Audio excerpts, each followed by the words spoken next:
Turn it up, clocking out, driving home, or just turning on. We got the remedy for the daily grind, Monday through Friday. 3:30 to 5:30 EST. Get ready for the shift. It's the Taz effect. It's the Taz effect. Changing up your view, bringing news, history, and commentary to you. 2 hours of power, 5 days a week.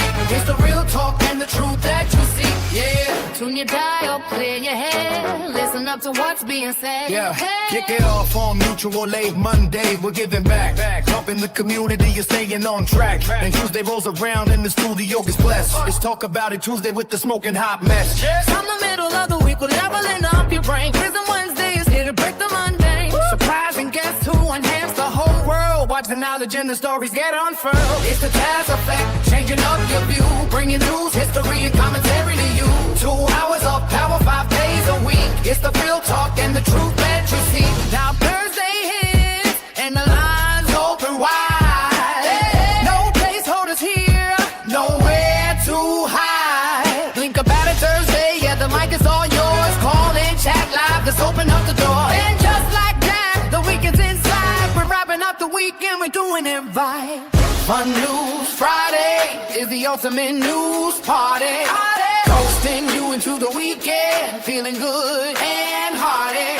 3:30 to 5:30, making your daily check. Lock it in, turn it up. You just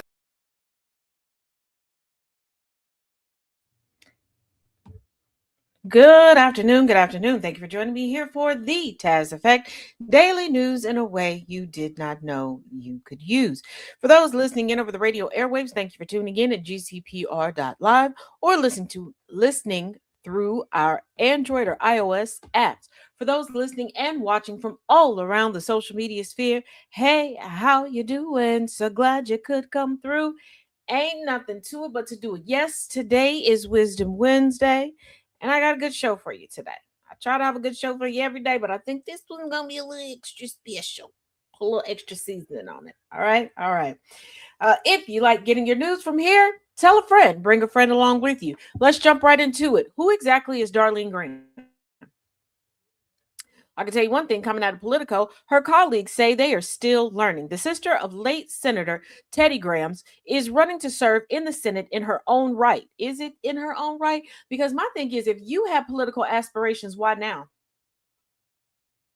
Why didn't you run while your brother was alive? That would have been a whole lot easier. And y'all could have had that 1-2 punch. So since you're quote unquote so close, well, you were. Darlene Graham was appointed to her late brother's Senate seat to carry on his legacy. What legacy?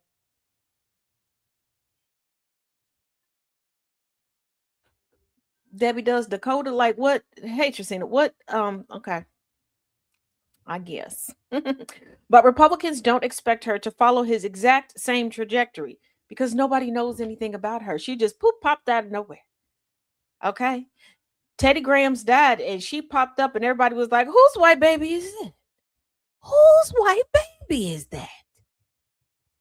In the handful of statements, interviews, and news conferences since Teddy Graham's sudden death on July 11th, Darlene has emphasized that while the two siblings were shaped by the same shared history, she will bring her own style and interest to the Senate. He was in college by the time both parents had kicked the bucket. Remember, we went over this. She was 13 by the time the last surviving parent was gone. They were not shaped the same way. What's popping, twin?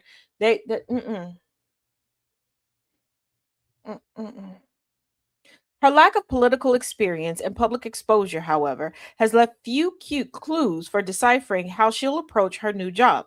It's relevant now as the younger Graham has quickly shown she's not just a caretaker finishing out the last few months of her brother's term, but also a politician launching a campaign for a full 6-year stint. Here's the thing. Why now? Why couldn't you do it when your brother could have used his clout and connections?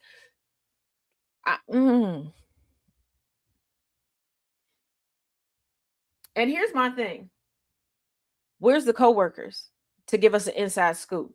Because we know white women love to gossip about other white women. And they love to do it if they can get a little coin or whether direct coin or indirect coin. And what do I mean by indirect coin? Doing interviews, getting on social media, doing story times about it, and getting monetized and racking it up from there. Okay, getting brand deals off of it.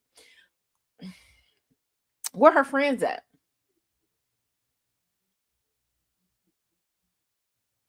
Because she, like I told y'all, I was a little leery when we got that presser from her.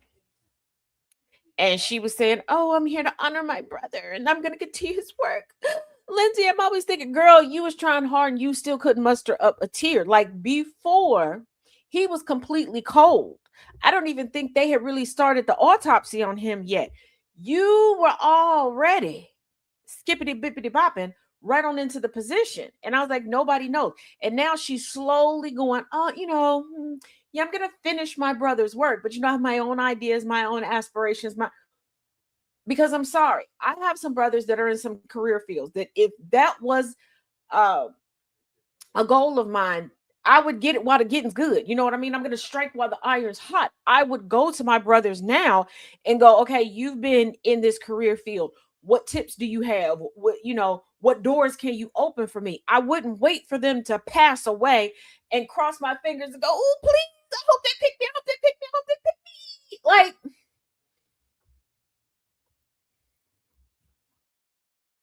and here's the thing, because there's so much secrecy touted around her, she is going to be the epitome for the bounce back. She can be their poster child of, "See, you all don't need all this time to recover from anything in the workday."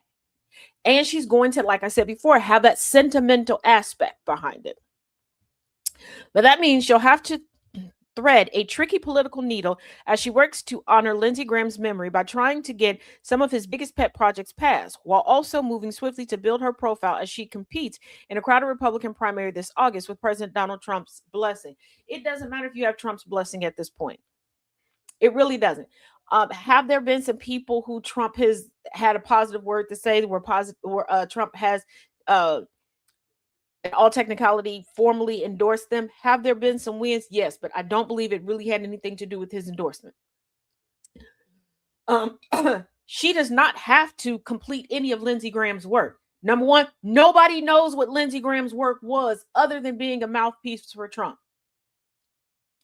Two, again, she is a woman. Lindsey Graham did not have a widow, so this is the next best thing. And people love an Osmond family style story. Okay, they love that 8 is enough, Walton's type of story, where the brother and sister are each other's besties, and oh, she picked up the torch and she carried up. She's going to have that emotional aspect. And the reason why I say a Trump endorsement doesn't matter, Republicans are not stepping aside in this race. They were going to challenge Lindsey Graham anyway. But she's a woman. She's gonna, "I just need a little bit more time. It's my first go round and I'm still grieving my brother. My brother was a vet." And what did I tell y'all? Y'all love gobbling up somebody is a vet and you want to give them political positions as if that translates over. It doesn't. Hey, Top City. It doesn't. And once again, I'm not taking away from what any vet has done. But sorry, not sorry. Just like just completing high school doesn't mean that if you want to be the CEO of Google, it doesn't mean that you qualify. If someone enlists in the armed forces today, does say just 15 years, that still does not necessarily qualify them for public service. There are people with full-on degrees they're still not qualified for public service.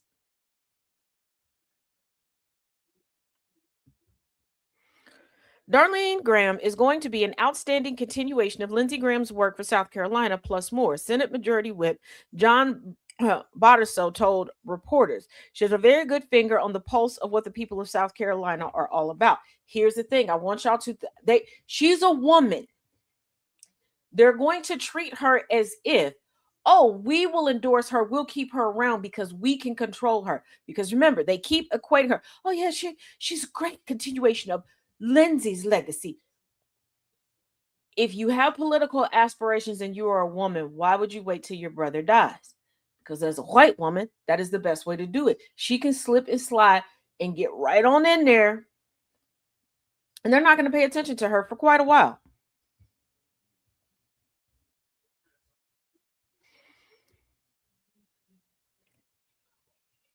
Like, people look at a lot of the rhinos and the dinos that are men, and that's where y'all focus on.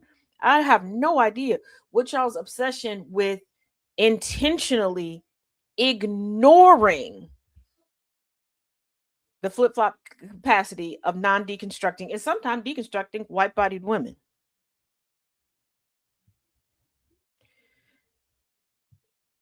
Now, I alluded to she's living MTG's dream life right now. Yeah, she really is. Now, I alluded to this a bit yesterday regarding Mitch McConnell, because all of a sudden Mitch said, and yes, I'm being extremely facetious, that he was out of the hospital and going to a rehabilitation facility, and now he's silent. Now, there are some people who, and this is true depending on the facility that you're in, but he's not there for mental health issues. So he would have access to a phone and visitors and all that jazz. Okay. That are like, now all of a sudden he's silent. There's no more updates. He's not having no more phone calls with people.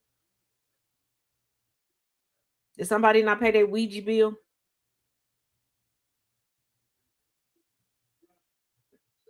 Despite calls for Bashir to do something about Mitch McConnell, the answer isn't so simple. Again, this is not what happened with Mitch McConnell is not a new occurrence. This is actually not even out of the ordinary. Just Mitch McConnell is a bigger name. I think y'all forget just how many politicians work on Capitol Hill. But yeah, and public servitude, like, there are levels to this. And HIPAA is tiered and a little murky. I should say a little murky when it comes to the federal level. But pay close attention. A lot of people are asking Kentucky Governor Andy Bashir to do something about U.S. Senator Mitch McConnell's absence from the Senate. Former Illinois Republican Congressman turned political commentator Adam Kinzinger said on Threads Tuesday, "I think the governor of Kentucky has every right and responsibility to either see Mitch or declare the seat vacant." I think sometimes y'all forget who's human and who's not. Far too often, and I mean this, celebrities, athletes, and politicians at times, you all forget that they do still have rights, just like you do. I want you to think about the uproar. If your employer, your boss, your supervisor, whatever, you're in the hospital under whatever circumstances, and they come specifically asking for your medical records, they want to come in, look at you, take pictures to verify X, Y, and Z. As long as somebody is notifying them, everything should be fine. And even then, there's only so much they can do.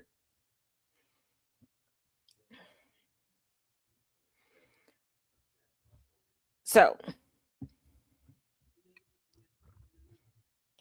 another Threads account, Just Diary of a Mom, tagged Bashir directly Monday evening, telling him, "For the love of all things holy, go to the hospital and find out whether or not Mitch McConnell is able to fulfill his role as an elected official for your state." Again, y'all understand, or at least pretend like you understand, HIPAA when it comes to regular, degular, schmegular people. Hey, Nana J, why do you all, hey, Miss Lyles, why do you all act like you don't understand when it comes to other people?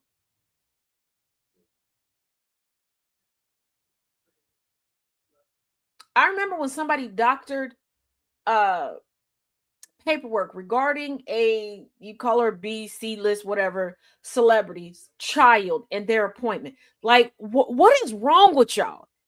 And before you go, well, we have a right to know. Yeah, this is the same argument they made regarding your autonomy and your privacy with the Dobbs decision, aka Roe v. Wade.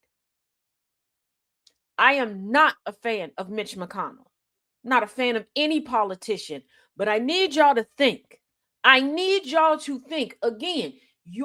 How you problem solve is one of the biggest litmus tests that we have in this country. And a lot of your problem solving is just further problem creating.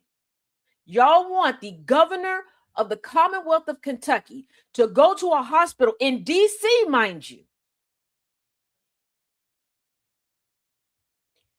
not as a family member, not as a power of attorney, not as a spouse, not as a partner, not any of that. Hey, DJ. And essentially demand somebody's medical records. You do you realize the precedent that would set? Because I would love to see some of y'all spread eagle at the doctor, getting an intimate checkup, and your boss come in going, oh, I just needed to make sure that that's what they was in here doing since they asked for time off. Carry on, because that's what you're going to lead to. And no, I'm not being over the top. No, I'm not being paranoid. Y'all are not thinking. I'm seeing it over and over and over again. Well, why don't people just go here? Why don't people? How many times? Y'all are the same people that on or offline will complain about the documentation and everything that your bosses require you to have in order for you to leave work, take time off if you're sick or whatever, which is questionable. And why y'all allowed that change of rule, I'll never know. Because there was once upon a time that, hey, I don't feel well. Okay, you want me to take it out your sick days? Yeah. Boom. That's it. Once again, this is one of those, y'all allowed the rules to change. It's your time to take off. Why do you need to, again, why do y'all keep agreeing to having to prove to use what you earned? But I digress. Y'all sit there and complain, why they don't need to be in my business. That exactly.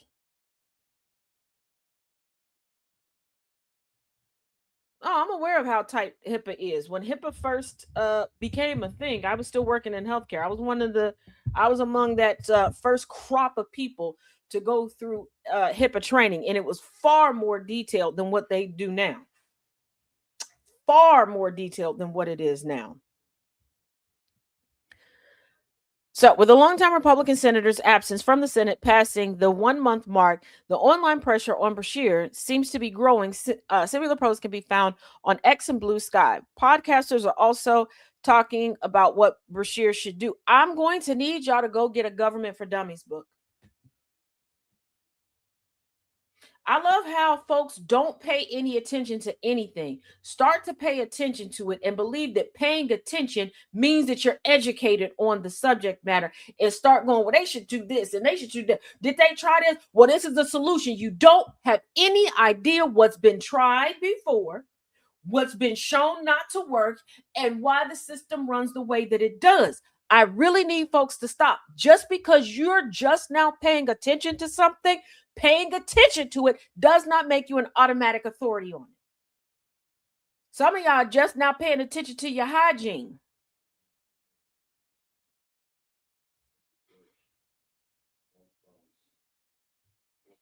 McConnell was hospitalized on June 14th, and speculation about his condition has run rampant. Beshear sent McConnell's office a letter requesting an update on his health and well-being earlier this month. On July 12th, McConnell's office shared a statement and photo of the senator, which said he had moved from being a hospital patient to a rehabilitation center where, and I quote, I'll keep regaining my strength, end quote. A spokesperson for McConnell told the Lantern Tuesday that McConnell continues to improve, and we will be sure to keep you updated, before referring to the July 12th statement. The governor has not received any communication whatsoever, and that's because they're working on plausible deniability for future litigation. You cannot just go in and get people's healthcare information. And especially if they're claiming that he's no longer in the hospital. Long gone are the times where you could call and go, hey, is such and such a patient at your hospital? Because depending on what that person said, they don't have to tell you nothing. You can be related to the person that they don't have to tell you. Also, before we go to the next story, I need y'all to, I'm tired of saying this, I need y'all to come up off of the adage that MAGA is being lied to, that MAGA is stupid. MAGA creates the lies and the scripts that they run off of. They know that they're lying. How many times does a story have to be broken that MAGA influencers are getting scripts?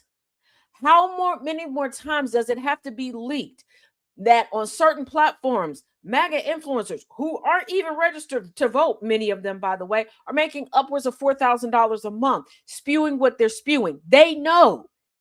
To them, this is an acting job. This is why Trump doesn't go and say, hey, I'm just going to put out a general job request. They go to talent scouting sites to get people from there. And the biggest thing is you all are trying to have these full analytical, deep thought, deep spirited hot takes and talking point on TED Talks regarding this current regime lying in Congress. Let me explain something to y'all. I'm gonna need y'all to grow up and stop acting as if everything is contained within these borders of these here United States. They don't give a damn if you believe them or not. When they are in front of Congress and the cameras are rolling, those talking points aren't for you. Sometimes they work as a duality, but they're not for you. It's for plausible deniability and non-self-incrimination in the impending cause of litigation, and it's for the ICC, the International Criminal Court. They're preemptively putting together their defenses.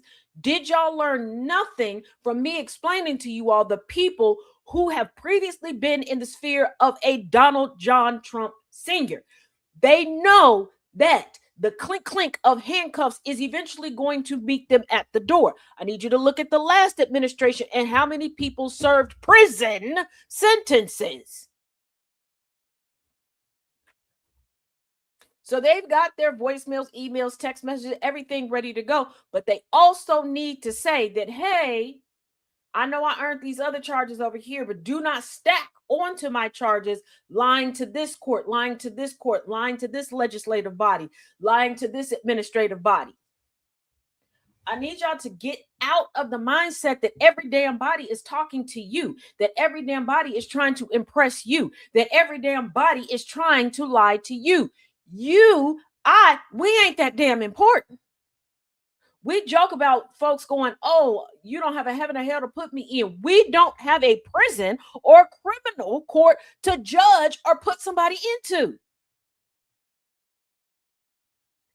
Like, y'all joke about other people with different political ideologies, et cetera, et cetera, et cetera from you, but y'all don't realize how much you act just like them. You kiki and you joke about people from the United States going to other countries vacationing and the mindset that they take with them. But I want y'all to think about how self-centered you are.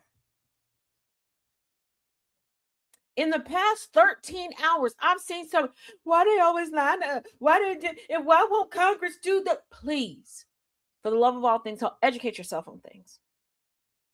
Please do. Please, just because you wake up and decide to just now start paying does not mean you understand what's going on. Does not mean you know what's been going on. It is never too late to learn something.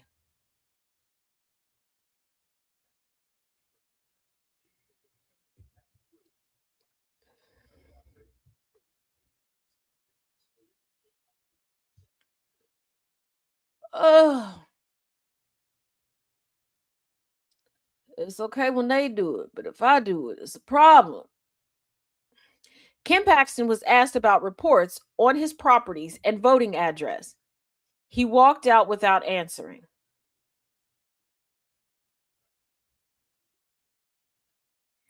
White people get to play in the face of accountability, live and in living color. And the vast majority of the people are not taken off guard. They don't skip a beat. They don't say nothing. Because it is presumed that is the status quo, that is okay. I want you to think about the think pieces, the 24, 48, 72-hour lives that would happen across all social media if a Black person, a brown person, an indigenous person would have pulled this mess. According to the New Republic, Texas Attorney General Ken Paxton declined to answer questions about two scandals during a press conference on Tuesday, then left the room. Paxton, a Republican, is running for U.S. Senate against Democrat James Tallarico. A reporter asked Paxton to respond to claims made by Tallarico's campaign regarding a New York Times report on properties Paxton allegedly acquired. Paxton cut off the reporter before the question could be finished. Paxton was also asked about a separate report concerning his voting address, according to the account of the exchange. He did not answer that question either, and a staffer intervened as Paxton began to leave the podium.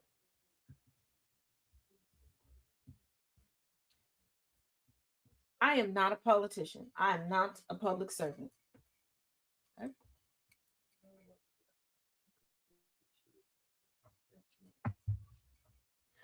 I do sit as a member of two boards that handle helping people in regards to mutual aid. If any question, we'll just say a regular checks and balance question came up and I refused to answer it, rightfully so, it would be off with her head. Okay, people would call for forensic accounting all up and through my life. Again, justifiable. Just justifiable. But Kim Paxton gets to do this? Mm-mm. Mm-mm. Now, when it comes to Kim Paxton v. James Tallarico, I got a take for y'all, and I got a take that I have not heard anyone speak on.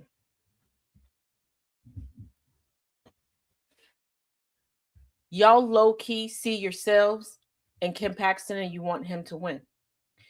Some people are trying to put out the false narrative that this is good versus evil, that this is the moral versus the immoral. No, it's not. A lot of y'all are low down, dirty, miscreant individuals, and you enjoy seeing your image win. And the reason why you didn't want Jasmine Crockett in the race is because of the symbolism and the fact that you know that she would have won.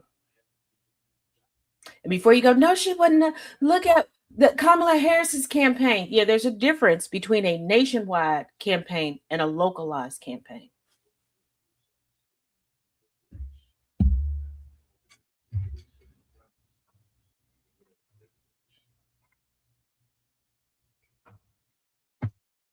A lot of your misogynoir is rooted in you don't want a black woman because she's a woman and she's black presenting herself as better than your mirror image, than your kindred.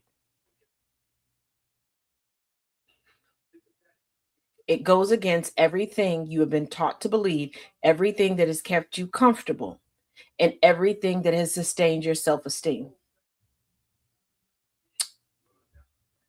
Now, if she was fairer skinned and she kept her hair straight and a little dark, you might be a little bit more welcoming. Might.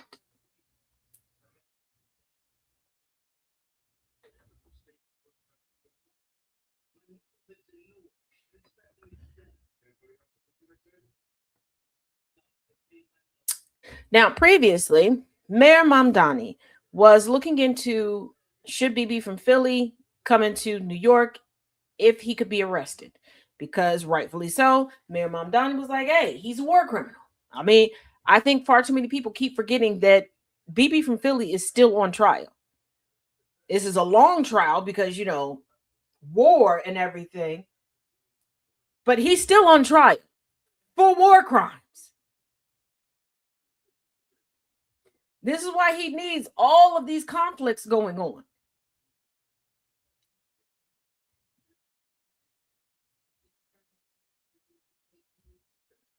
So, Mamdani says New York City can't arrest Netanyahu, but the federal government should. New York Mayor Zoran Mamdani said that the city would not be able to execute an arrest warrant issued by the world's top war crimes court for Israel's Benjamin Netanyahu, but urged the federal government to do so. In the video, Mamdani described the Israeli prime minister as a war criminal, which he is, and said he is not welcome in New York City, which he shouldn't be. And let me explain something to you. Hey, Jess, every other city in the country should be taking the same stance. You cannot scream, America, patriotism. If you ain't a patriot, get out of here. If your loyalty is to Israel above everything else. If the line in the stand for you is Israel, why are you here? Take your own advice and leave. Get that bread, not no head, and leave. pay your fee, go through the assimilation process. Yes, there's an assimilation process. Hey, Tiny, and get on over there. It is clear that we do not have the independent legal authority to enforce this warrant, he said in a video posted on X late Tuesday. The federal government, however, does, and I call on them to join the ICC and execute this warrant, he added, referring to the International Criminal Court. So for the people that for the past year and a half that like to periodically DM me, come into my comment section going, the ICC doesn't matter if nobody enforces it. Who said that nobody enforces it? Again, why do you think that members of this regime aren't as bold and as boisterous as they could be? And they're leaving room for plausible deniability because there are some folks that will join forces to enforce these things inside and outside of the United States. Let's not forget that attorneys generals from across the country came together on a class action suit. Remember? Because I remember. Mamdani had told the New York Times earlier this month that he and the city's legal department were discussing arresting Netanyahu if he comes to New York City for the UN General Assembly in September. President Idiot on Monday told BB from Philly in a social media post that he will not be arrested in any way, shape, or form while in the United States of America. The post did not directly mention Mamdani. You know what? Have your friend come over here. Nuck if you buck, bitch. President, you don't have as much power as you think that you do. Again, not taking away from the accomplishment that any of the presidents that we've had in the United States have made by becoming president. But the real power lies in Congress. Why do you think so many career Congress people at this point have not had any aspiration to be president? And those that do, they wait until they're in their twilight years to do it because they're like, at this point, being president will be a cakewalk for them. They just want to submit that last little bit for them to be in the history book and to stand out on Capitol Hill because really they just want that footnote to talk about all the years that they spent in Congress because those who know that their days in Congress gave them the power.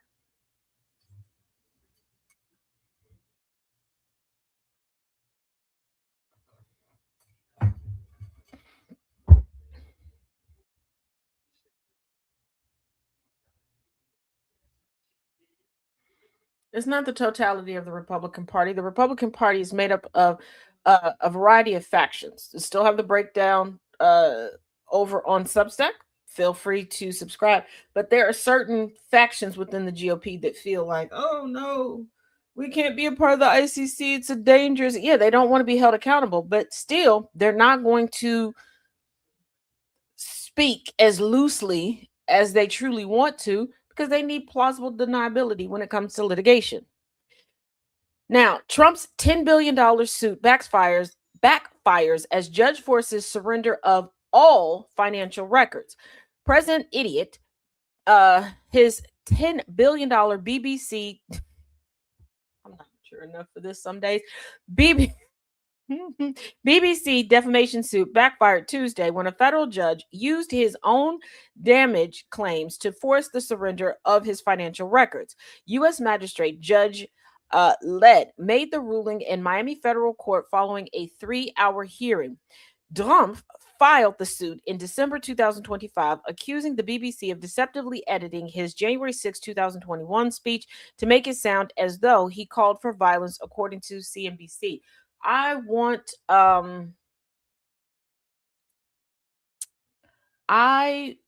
people to really truly think about something. Why is Trump so litigation happy as POTUS? Why is that on his mind? All of President Trump's brands, properties, and businesses are impugned or said to have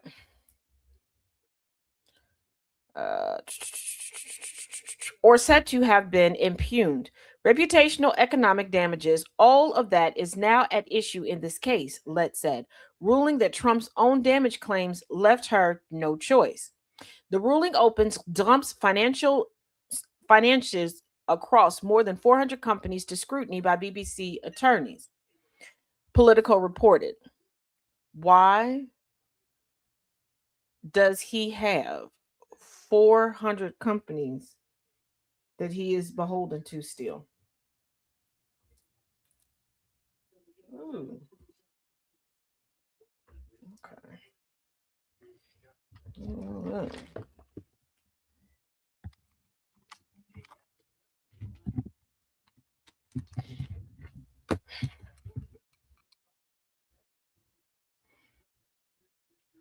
The hearing also addressed how far the BBC can dig into Trump's conduct on January 6th, the day a mob of his supporters stormed the U.S. Capitol, with Lett ruling the network could explore how people heard his words, but no further.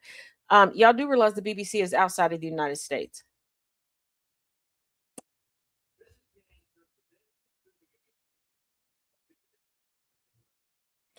And again, if you decide to tell a court, hey, what they did is affecting my financials, the only way to have a ruling on that is okay, we need to see X amount of years worth of financials in order to determine it.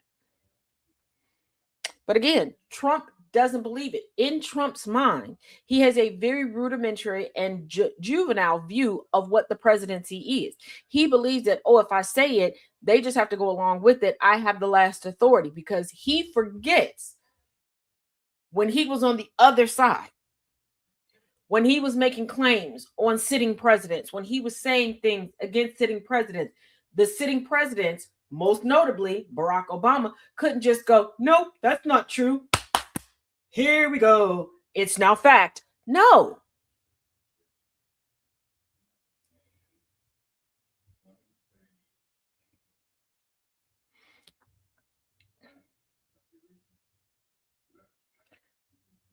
But Trump has long been a walking, talking, breathing example of white privilege.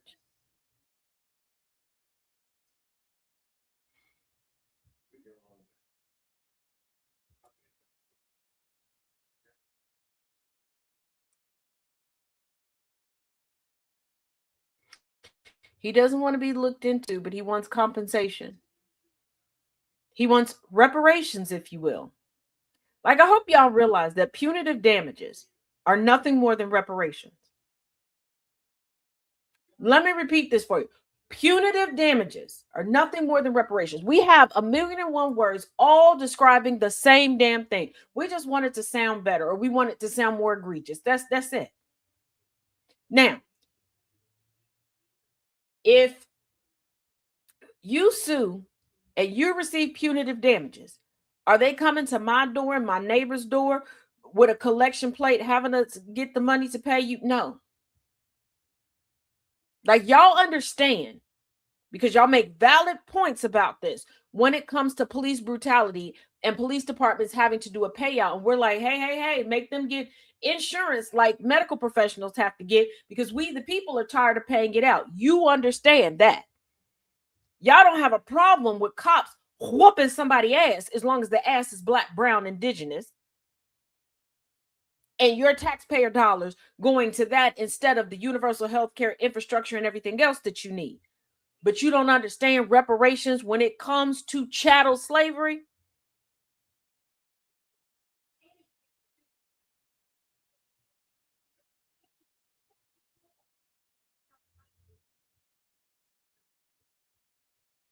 He has respect for presidents. He doesn't have respect for all presidents, but his understanding of the presidency is rudimentary and it is juvenile.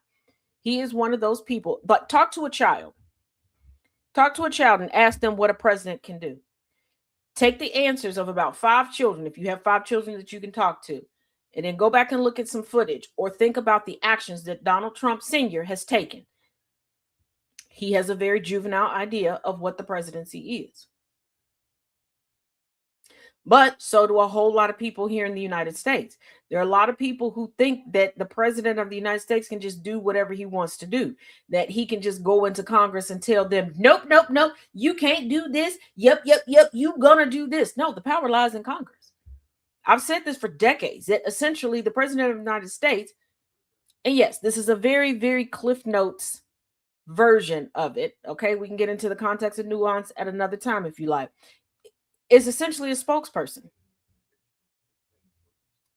like I said, not to downgrade or downplay anybody's accomplishment. It is still a great accomplishment to be looked at as a world leader. Yes, but the way things are set up, the power of damn near everything is through Congress. Think about it. The president can go, I want this person, this person, this person, this person, this person to work here, here, here, here, here, and to advise me. And Congress is like, bet, we'll think about it. What they do, come sit down and talk to me. Congress is like the parents. You can turn 18 and think that you've grown. You can graduate high school and think that you've grown. If you still living in mama and daddy's house, or mama and mama's house, or daddy and daddy's house, or just the parental's houses, they're like, you doing who? You want who to? Oh, come talk to me, baby. Sit down. We're doing what? You doing?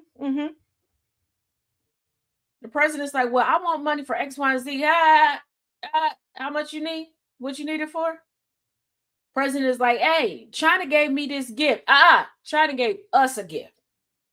And we decided we are going to keep our gift in this museum, in this archive. I can't take it. No.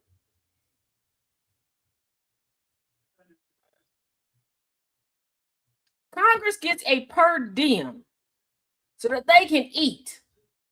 In the White House,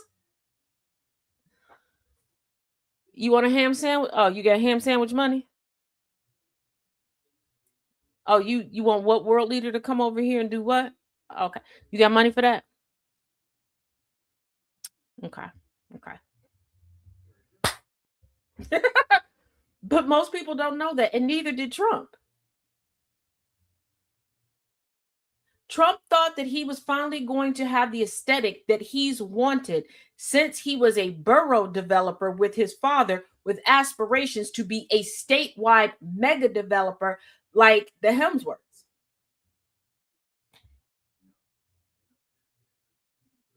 And then when he realized, oh, I got to foot the bill for all of this, this is why you're now getting to see how he eats. People talk about him eating steak with ketchup, but I want you to think about it. When do you ever hear about Trump eating steak? When somebody else is paying for it. Everybody want to talk about how he grew up with money and he's a millionaire in a bit. No, some of y'all have not. And I'm going to use this more recent in history example. Some of y'all don't know who Anna Delvey is and what her story is, and it shows. Trump private plane, lukewarm, cold to lukewarm KFC. What millionaire, billionaire can't have a chef whip it up in the kitchen and even just meal prep and put it on the plane? There are services that you can get for that.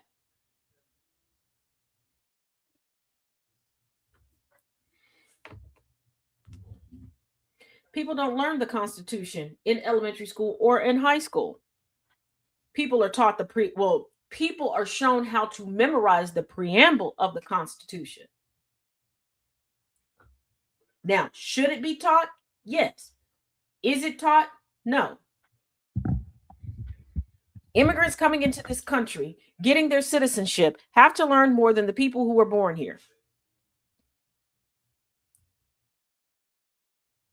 But no, this is why when Trump's like so excited to host all of these people at the White House, y'all haven't figured out that he doesn't know how to network. He hasn't hobnobbed with these people. And he thinks that because he finally got to a point where he had McDonald's money, he thinks that everybody else is going to be impressed. Please explain to me somebody that done had a little coin for a while that's impressed by fast food. And before you come in here talking about I'm classist, listen to the words that I'm saying. Please tell me somebody who done had a little coin for a while that's impressed by fast food.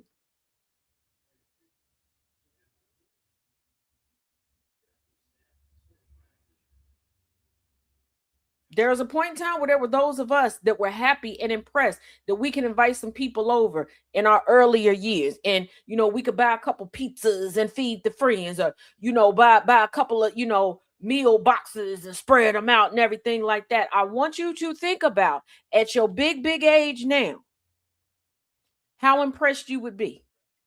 Or how taken aback you would be if your friend is like, hey, come over. I'm celebrating blah, blah, blah, and I want to celebrate it with you. Or, hey, girly pop, I heard you got that promotion. I'm going to do a little something for you. And you pop up. And this ain't like there are restaurants like Chick-fil-A, like different ones that do have catering menus. That's not what I'm talking about. You pop up over there and there's 10 Big Macs, 5 fries, and 3 sodas, no ice sitting on the table. What you gonna do? How you gonna be like, oh, I'm glad that you wanted to, do this for me and honor me. But if money funny, we ain't got to do all of this. We can scale it back. And they're like, no, that's the best for you. Just the best for. But y'all still want to hold on to the lie that he grew up with some type of silver spoon in his mouth. Donald Trump is the only person on a grand scale that has sold y'all 5 different origin stories. And not one of them is even close to the truth. And people still believe it. Even people who don't like Trump still run with it. This is a man who dresses like a cartoon character. And what do I mean? Please tell me what everybody knows what his wardrobe is. What's the wardrobe of the crew from Scooby-Doo? What's the wardrobe of the Smurfs? Think of any Family Guy, American Dad. Trump doesn't change clothes, just like you know what I mean? Just like a cartoon character. I want what's in the freezer and cook. I cook for my friends so much better. Exactly.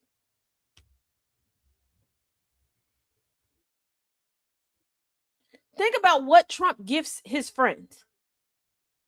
The gifts that Trump gives his friends, we all could buy. Regardless of how much money we got in the bank, we all could buy it. It's not like, oh, if you're upper middle class, you can get. No, we all could buy the shits.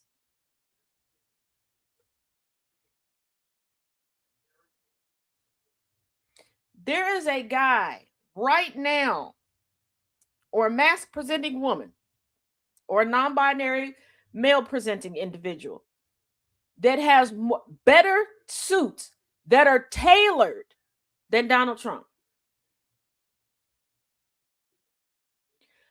I want y'all to really, really think. Name a building that Trump actually designed. Not one that he slapped his name on. One he actually designed. Trump is supposed to be a real estate mogul, right?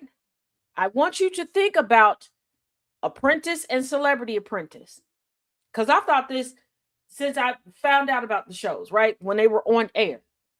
Every other show that was geared around a profession, America's Next Top Model, all of these things, all of the challenges, all of the advice, everything is even Guy Fieri with all of his shows. Everything was geared around that. What was going on? If it was singing, all the advice was singing, okay? With Trump, did y'all ever watch the shows? What does selling bottles of water have to do with real estate development?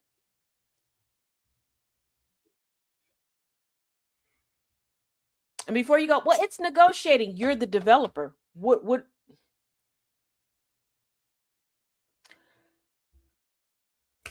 What's Candy got to do? Like, and the fact that they had to build a boardroom. I did watch The Apprentice early on. Exactly. And what about it screamed? He was a real estate mogul. Same thing as Stakes in the Sharper Image. Right. Like, y'all didn't think about that. Here's the thing. There are some people who expanded their business ventures. But you're like, okay, that kind of makes sense. Like Oprah. She originally had what's now become We, and now own network, right? But you're like, she had the books, she had the movies, all of these things. That's a good branch. The magazine, she was always putting out, oh, you should, here's a list of this that you should get it. Like, it made sense. When she no longer was going to be regularly interviewing people on TV, you're like, oh, she can interview people. It goes in a magazine. That makes sense. Trump was cutting deals for a board game that was a knockoff of Monopoly during a time where there were branching offs of Monopoly. You had the Chicago game, which was like Monopoly, New York, like all of these plays on it. But Trump's art of the deal didn't work. He did not know what parts of himself to actually sell his products. He's good at marketing. He can sell other people's products. He's good at branding. He can put his name on things and get that part of the branding on camera. Great at that. That's what he should have done. But when he went to the sharper image and was like, hey, I got these steaks. You want to sell them in here? Please point to me the refrigeration and sharper image. And keep in mind, he started doing that at the time when Omaha Steaks was a thing, like just now getting off, where people watched an infomercial and decided they were going to order steaks from a 1866 number and have it freeze dried and drop shipped to their house. And he decided, I'm going to go to Sharper Image and sell it through there. Bottles of water. When has anybody, when has Trump been aligned with bottles of water? You want to know what would have been good? He could have done the thing that Bethany Frankel did. Bethany Frankel's like, I like a cocktail, but I'm known for being skinny. What does she come up with? Skinny margarita, skinny this, skinny that. He could have came up with faux cocktails. He could have came up with a bunch of mocktails since that was his thing. He didn't.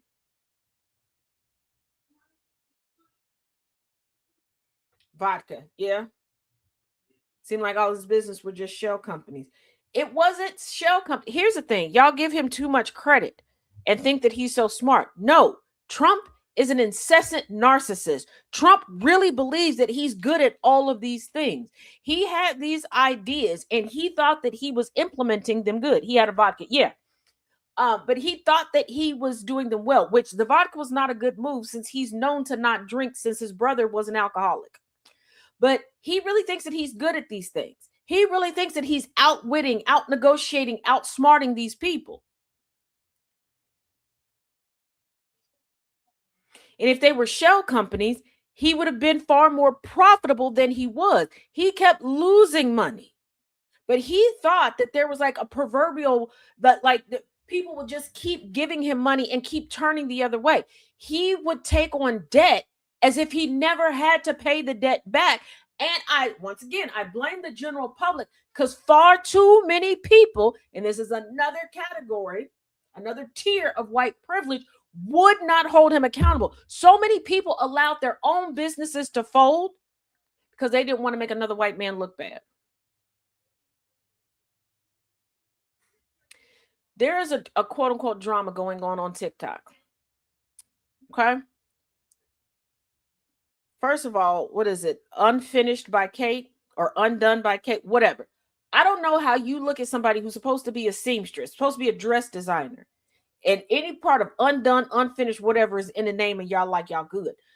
One woman finally spoke up and was like, hey, my wedding dress was hideous, blah, blah, blah. All these other people like, yeah, mine wasn't.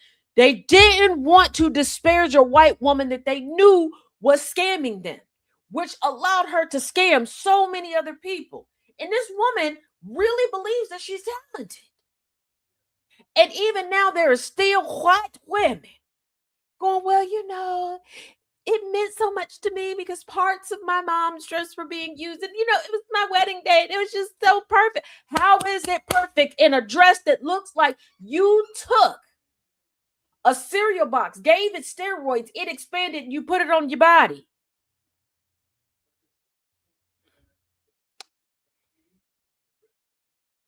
This is what we mean by some of y'all will protect whiteness over any and everything else. People are taking their reputations and their businesses for the sake of overall not making white people look bad. The reason why the Black community, all marginalized melanated communities are projected on and viewed as a monolith, it's because white people viewed themselves as a monolith. That, oh my goodness, if we let people know about this one white person, they're going to know about all of us.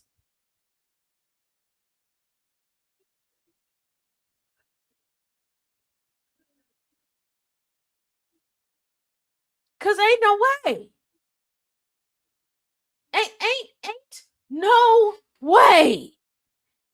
Years ago, when I first started doing merch, years ago, someone that I knew at the time purchased merch from me.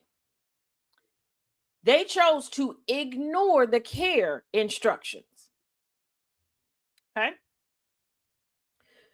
This is when it was still available for me to do like the water bottles, the metal water bottles. Okay. No matter where you get said water bottles from, okay, they tend to tell you they are not dishwasher safe.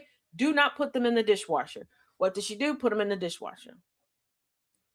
When I tell you, she tried to read me for filth and bad review me up and down everything. Okay, try to first lie and act as if I personally sent it to her like that. If y'all don't know, my stuff is drop shipped. I design it, I put it up on the website.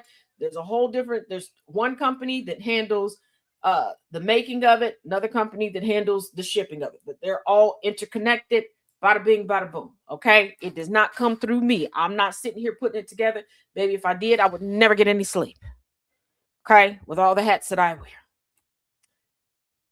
Now, friend of hers had bought a shirt and some pants. Again, ignored the care instructions. And that was the nail in the coffin for them. Because people were like, hold on, wait a minute. Did you watch this? Like, how did y'all watch it? And it came out. Now, they were ready to ridicule the crap out of me. White woman uses the same company that I did, put up merchandise to sell, got the money. And this is why the site now changes. Like, we don't get paid until the stuff ships. Like, that money sits. We can see it. It sits until it ships, until it's officially to the customer, and then even sometimes a couple days. And then there's a period of time that it can be adjusted if somebody, gets whatever. So if they send it to us and it's in that period of adjustment where they're like, it came jacked up, this is poor quality, I'm sending it back, they pull it out. Okay. She shut down her shop. She sold larger account. Sold all this merchandise, shut down her shop. Nobody got anything. I know because I ordered stuff as well. I was the only person to complain because once again, and everybody that I talked to, oh, well, we're going to handle it behind the scenes. We can't embarrass her. Oh, hell no. Oh, hell no. Now, don't forget, y'all, it is Wisdom Wednesday. And what did I tell you? I told y'all that I was going to have a little extra wisdom for y'all. And I also let y'all know that GCPR Radio is expanding. And it is my pleasure, my honor to introduce to some and welcome for most the great and wonderful. And I know she's doing this on purpose because I can see her. From the House of Dread, Empath. And she's going to continue to eat.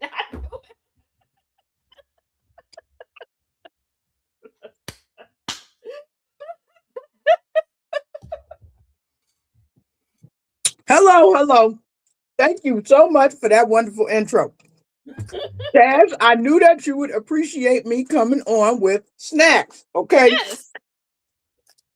Crab dip and club crackers. Oh, yes. The buttery ones, okay? All snacks don't have to be sweet. No. Okay.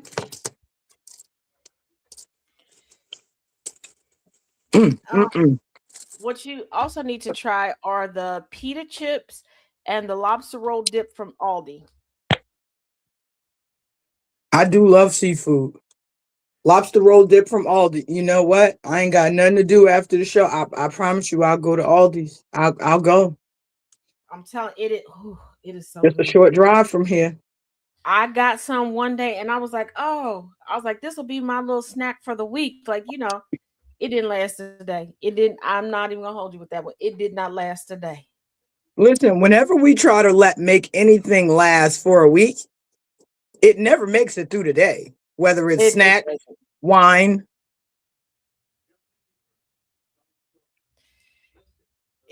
Yeah, I Just tried. saying. It's like I Sanity. had Munchies, Cheetos, cheese crackers. Okay. I got a whole box. They gone, y'all. They was delicious. They in my belly now. Mm, Taz, don't give mm. me ideas. I'm not trying to go back to having a big bag. You want to have a big bag? Walk around and eat it. That's what I'm saying. You don't have to have a big bag. There are ways around this. Walking around. Yeah, just walking around. I got nothing else. Or dance. Yes. Can't nobody see you around the house. The- Oh, DJ, they were scrumdiddlyumptious. They all gone now. I felt bad. Well, nope, I got one more pack left out of the whole box. I got one pack left. And you see I got it Tell you sitting a in here. midnight snack I had, and I'm ashamed of it. But I went for a 2-mile walk today, so it's okay. Last night I could not sleep, and I was watching House of the Dragon. Okay. So at 2:30 in the morning, I may or may not have gone downstairs and opened up my Ben and Jerry's strawberry cheesecake ice cream.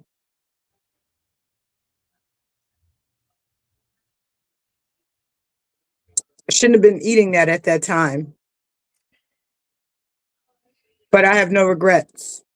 None. Have no don't put, I always have Reese cups here in this office. I've got the crackers. I've got packs of gushers still in here, a bag of chips over here. I just bought some Gushers and I didn't know that they made a lemonade flavor. I have to look at the flavors again, but they were on sale for $1.25 for 6 in a box. So I did what anybody would do, and I bought 3 boxes. hmm Like there's a store down the street from us that's going out of business. We stopped in today. I'm gonna have to go back because they ran out of carts. So I was trying to carry the stuff in my arms, and I don't have big arms. Uh, so I'm gonna have to go back. We got a big box of like a variety of cookies for $1. Listen, I really don't eat much. I don't, because I actually had weight loss surgery.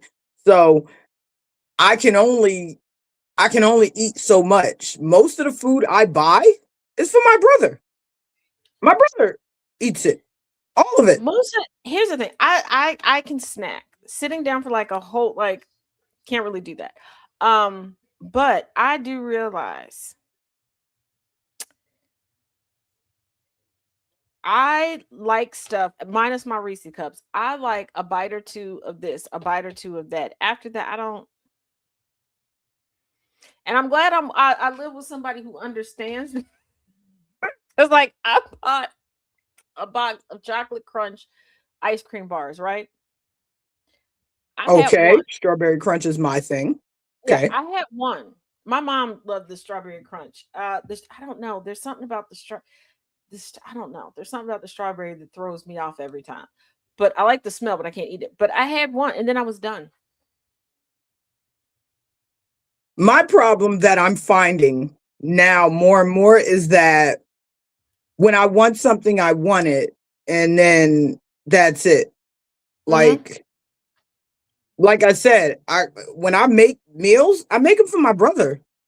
Like I'm like, okay, what can I make that I can take to work and eat for 3 or 4 days? And it has to really be something that I really really want. You know, like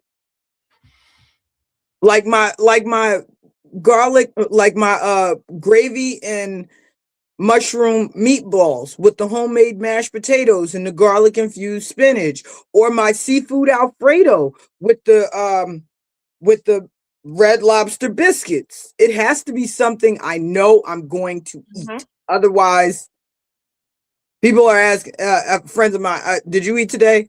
Oh hell, what's today? What time is it? Yeah. But like you, I can snack. I can Yeah, I eat my can fruit snack. and stuff. It's like the other day, I forget what we were doing. And I told him, I was like, oh, you can have that in the refrigerator. He's like, you have to eat. And I was like, wait a minute, did I eat? Hold on. I really had to sit and think about it. Okay. I got chicken the other day because I decided I had this. I was focused on chicken. Chicken.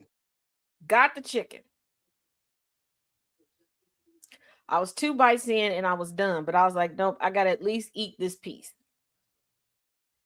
Put the chicken in the refrigerator. I kept trying to offer it to him. He's like, you gotta go in there and eat. Then the other day, he realized it's still sitting in there. He's like, I'm gonna. Yep, I was about to tell you to, because I was. Hey, chica, No, I when I can't have my stand. mind fixated on something, like if I get it in my mind, hey, I want a cheeseburger, I will go to the supermarket. I'll buy a small pack of either burger ready-made burgers where I can whatever, or get small pack of turkey, ground turkey, and I'll make the best cheeseburger ever. And I mean, when I make something, I make it. So it's like a whole cooking network thing down there. I'm like, okay, I'm going to get the brioche bun and I'm going to, make a little sauce, and I'm going to put lettuce and tomatoes, and I'm going to chop up an avocado, and, it has to be a whole thing. Mm-hmm. It has to be a whole thing. And then I take a few bites and I'm like, I wonder if my brother will enjoy this. Yeah, like I enjoy the cooking. I enjoy nibbling as I go through.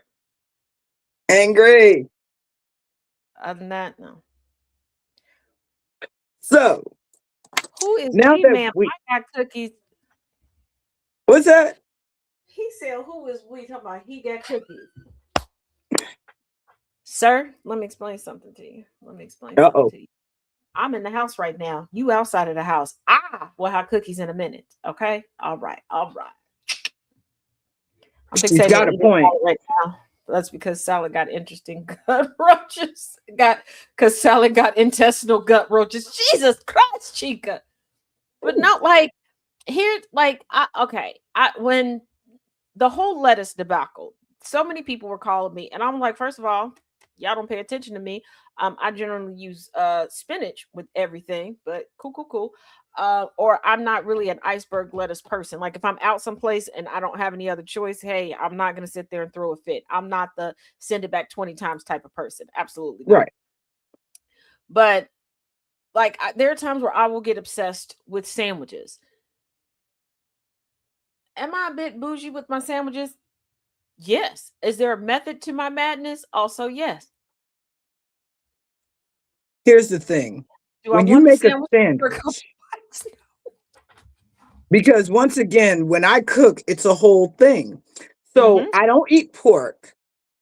So when I want a sandwich, and mind you, I'm from Jersey, so sandwiches are a big thing for us. So if I want a Reuben, yes, I'm gonna fry that pastrami or that corned beef, and the mayo is gonna be spicy. But I may not have the sauerkraut. I may put my own little twist on it. Like you, I am not a big lettuce person. It is either spinach or arugula. Mm-hmm. I be trying to tell people, please open up your mind and your taste buds. Yes. Because Okay. I love a good I love artisanal bread. I love a toasted sourdough for a bread, brioche, things like that. Because it keeps its structure in a sandwich. I don't want no soggy bread. That's gross. Just eat soup if you want it. Absolutely not. And layer it. And I like to layer things too. Each time I bite down, I get a taste of a little bit of everything. Very true. And use more than one condiment on a sandwich, you uncultured. Oh. Oh, that's another thing. Mayonnaise does not go on everything. Please, for the love of Pete, people, Thousand Island, it exists. If you're eating a chicken sandwich, they're not just dipping sauces, they can be spreads as well. And if you want to watch your weight, there is light, there is fat free, They have, low sodium things. Please, mayonnaise and mustard. It's basic. Aiolis are great. Bacon jams, Yes, especially good garlic aioli. Oh, every time I say bacon jam, people go, I don't, y'all do realize you can have bacon from a multitude of animals. Just like when I was explaining to someone that, yes, I season everything, including my salads. I have salad seasoning that I make myself. Um, and just like I told somebody, like from time to time I do like bacon bits. I prefer beef bacon. I'm not really a turkey bacon type of person. But like I need y'all to realize different things come different ways. Like listen. it's a uh, I don't. I and think that people get very complacent with food. Here's the thing. A lot of people don't want to surpass their parents, and let me explain to y'all what I mean. A lot of y'all have juvenile palates because you didn't go past what you got from your parents' house and your grandparents' house. And this is why you think some non-cooking people are the best cooking people ever. And I mean no disrespect, but I've been around far too many people on this planet thus far in my life where I get it, where one, you're not used to people properly seasoning, and you will mess up a dish and claim that somebody can't cook because you will make food and immediately start putting salt and pepper on it, messing it all up, or putting sauces on it before you even taste it. Stop doing Yes, that. Taste first, and then you add when you need more or less. Also, experiment for yourself. yes. Experiment for yourself. Mix some stuff together. Create your own dipping sauce. Try it. I'm not saying make a big vat out of it, but take a teaspoon of this and a teaspoon of that. Experiment with it. Go crazy with it. Y'all will go and suck off somebody behind a Piggly Wiggly after 15 minutes of meeting them, but you will not go through the grocery store and mix and match some stuff and figure out what you actually like. We are not going past that. We are not going past sucking off somebody 15 minutes after you met them at the Piggly Wiggly. We're not. Okay. All right. I mean, I get it. They'll put something strange in their mouth, but they won't put something food strange in their mouth. So I'll allow it. First of all, I've seen the ratings First for all down. the food networks, the food blogs, and all this stuff. Y'all will watch the stuff, but not make the stuff. I'll tell you something I made, and this is one of my proud moments. Angry. No pause. You should be used to this by now, twin. I'm a pause. So I made stuffed chicken breast, but it was healthy.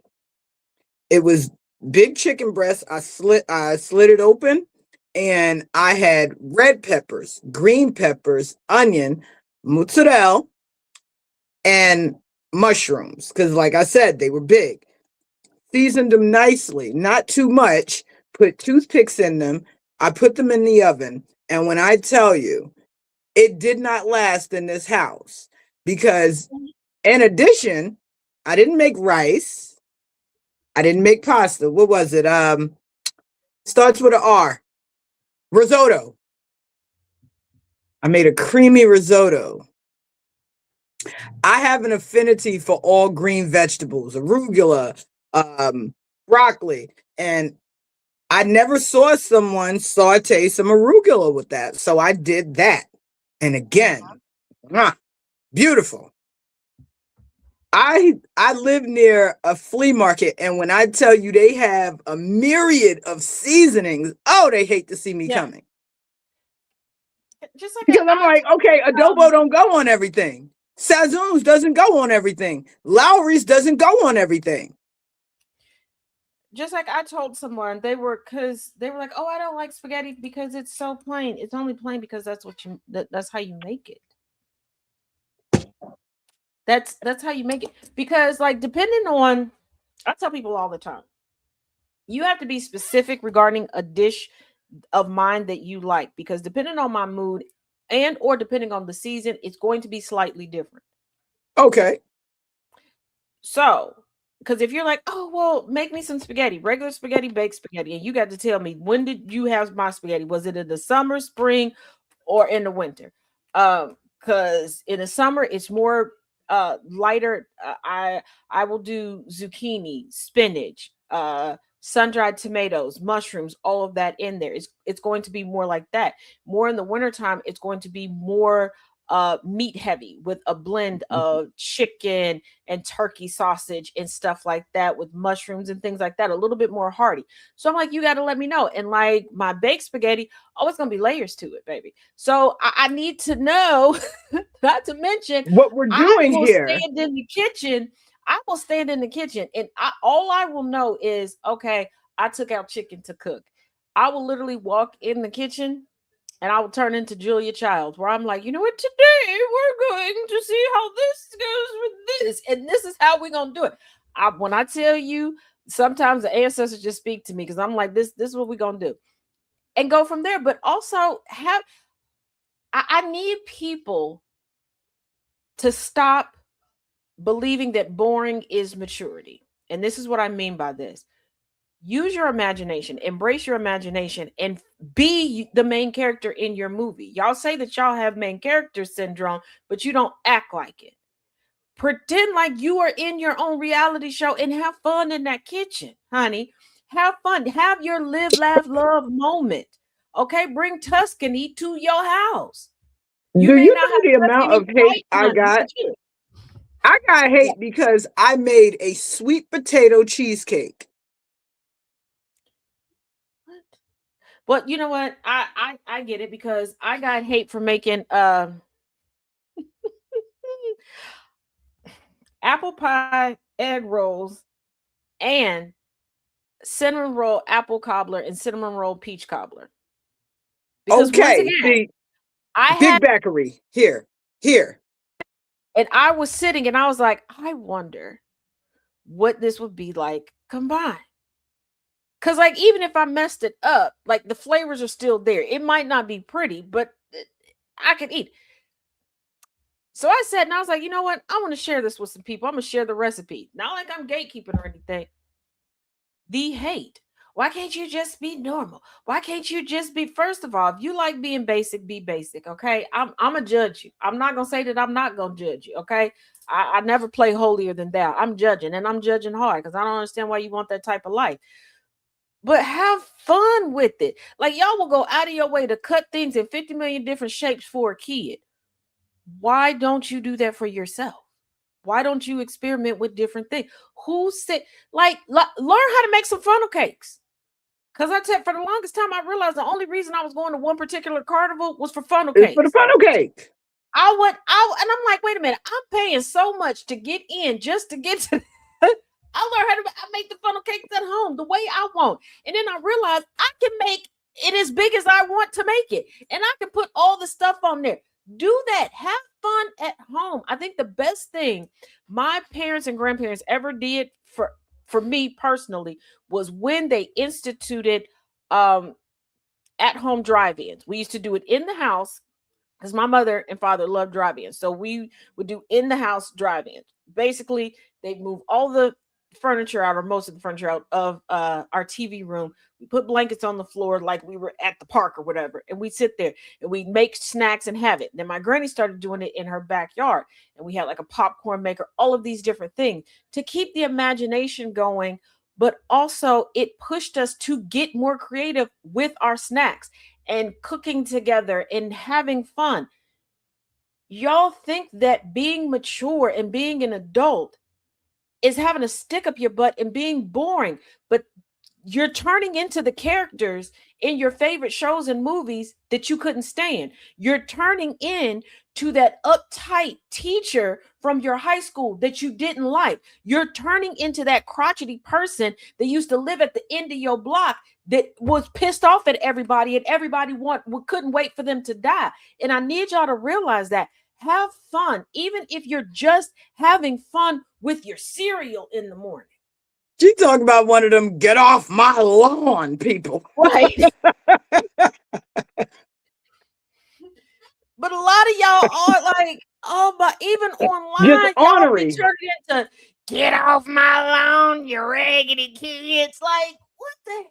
Like, but you know what? I remember I was making peach cobbler for the longest time. And I said, you know what? I'm going to add apples now. and walnuts and pecans. Mhm. I said, okay. And like I said, I loved it. I made my cheesecake from scratch, and then I said, you know what? Everybody always makes strawberry cheesecake. I'm gonna make a raspberry cheesecake, a layered, a layered raspberry cheesecake.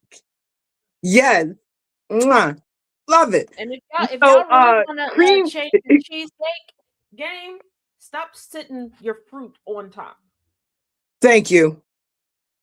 Mix it, puree some of it up, and mix it into your batter, and do a layer. Layer it. Stop just because Layer it. what is the point? Because one, you're just gonna have a soggy top. After you're done cooking, it's just gonna be soggy, and this is where y'all get into, you end up wasting your money, because there are people who don't like a strawberry raspberry cheesecake that will ask you for a piece of that cheesecake that you just made to scrape off $5 worth of topping to eat the middle. And that flavoring doesn't just, it's not going to osmosis its way down through it. And people sleep on, say it with me, folks, caramel. It's a thing. It's sweet. Caramel. Yes, don't be afraid of nuts and everything. Lord Well, have I ain't afraid of mercy. nuts. Look at Angie. To be fair, I worked too hard on my lawn just to have them damn kids understand. Annabelle, it is not pancake batter. It is not pancake batter. And have you had a funnel cake? Do you know all the different ways and all the different things that come on funnel cake? Hold Um, on. so yeah. So no. Okay, so funnel cake is made from a simple batter of flour, eggs, milk, sugar, baking powder, salt, and often vanilla, which is deep fried with and topped with powdered sugar. So it's all purpose flour. So no, it's not pancake batter. Mm-mm. And here's the thing: I like to put in a little fresh cinnamon and a little fresh nutmeg Okay. Mm. um, into my batter, and just a little bit of zest of lemon. But see, like you said, you got to have fun. You got to have fun with it. Everything that you make is not going to taste good right away. That's why you don't experiment for those holiday seasons. If you got some time to just, It's to fried just dice. throw some stuff together. Like me, Yeah. I love brownies. See, I love brownies and I love experimenting with brownies. One of my favorite ones I started experimenting with was the slutty brownie recipe that dates back to the Facebook days. And I just started putting my little spin to it. But Infernal, for you, I think it's funny that you said the nut butters. When we went to the store, there was a jar. I've been an EP on Sound of Coffee for too long at this point. Um, At first sight, optical illusion, my brain registered something else on that label, but it legitimately said hazelnut butter. Not what my brain saw. Not What did your brain see? Because I want to know this. hey nut I'm, buddy. Why? I don't know. Because I did a double take, like, what the heck? Like, this is egregious. What? what I was devastated to find out isn't healthy, even though I never ate a lot of it. What? Women? No, I'm just kidding. Oh, that ain't never good for my health. I like too many of them. What is it? What is that? Nutella. Yeah. It's not. I Look, I know. love some hazelnut. I love some hazel. I started learning that okay, a lot of my favorite things technically should be healthy at the quantities or how I like them mixed with other things. Yeah, it takes it right out the. And here's a funny thing. In Greenwich Village, there's a restaurant. Well, there used to be. I don't know if it's been pre-COVID was the last time I was there, so I don't know if it's still there. But there's a restaurant. all it serves peanut butter and jelly. Now, you can get any type of jelly, jam, all different types of blends of peanut butter. You can get fluff, da da da da. I went there and I had this chocolate peanut butter. Shortly after, believe it was Jif. I believe it was Jif. Don't quote me on this. Came out with a chocolate peanut butter. About 2.5 years later, we got Nutella. And when I tell people about that, they're like, "Oh, Nutella is the same thing." No, it's not.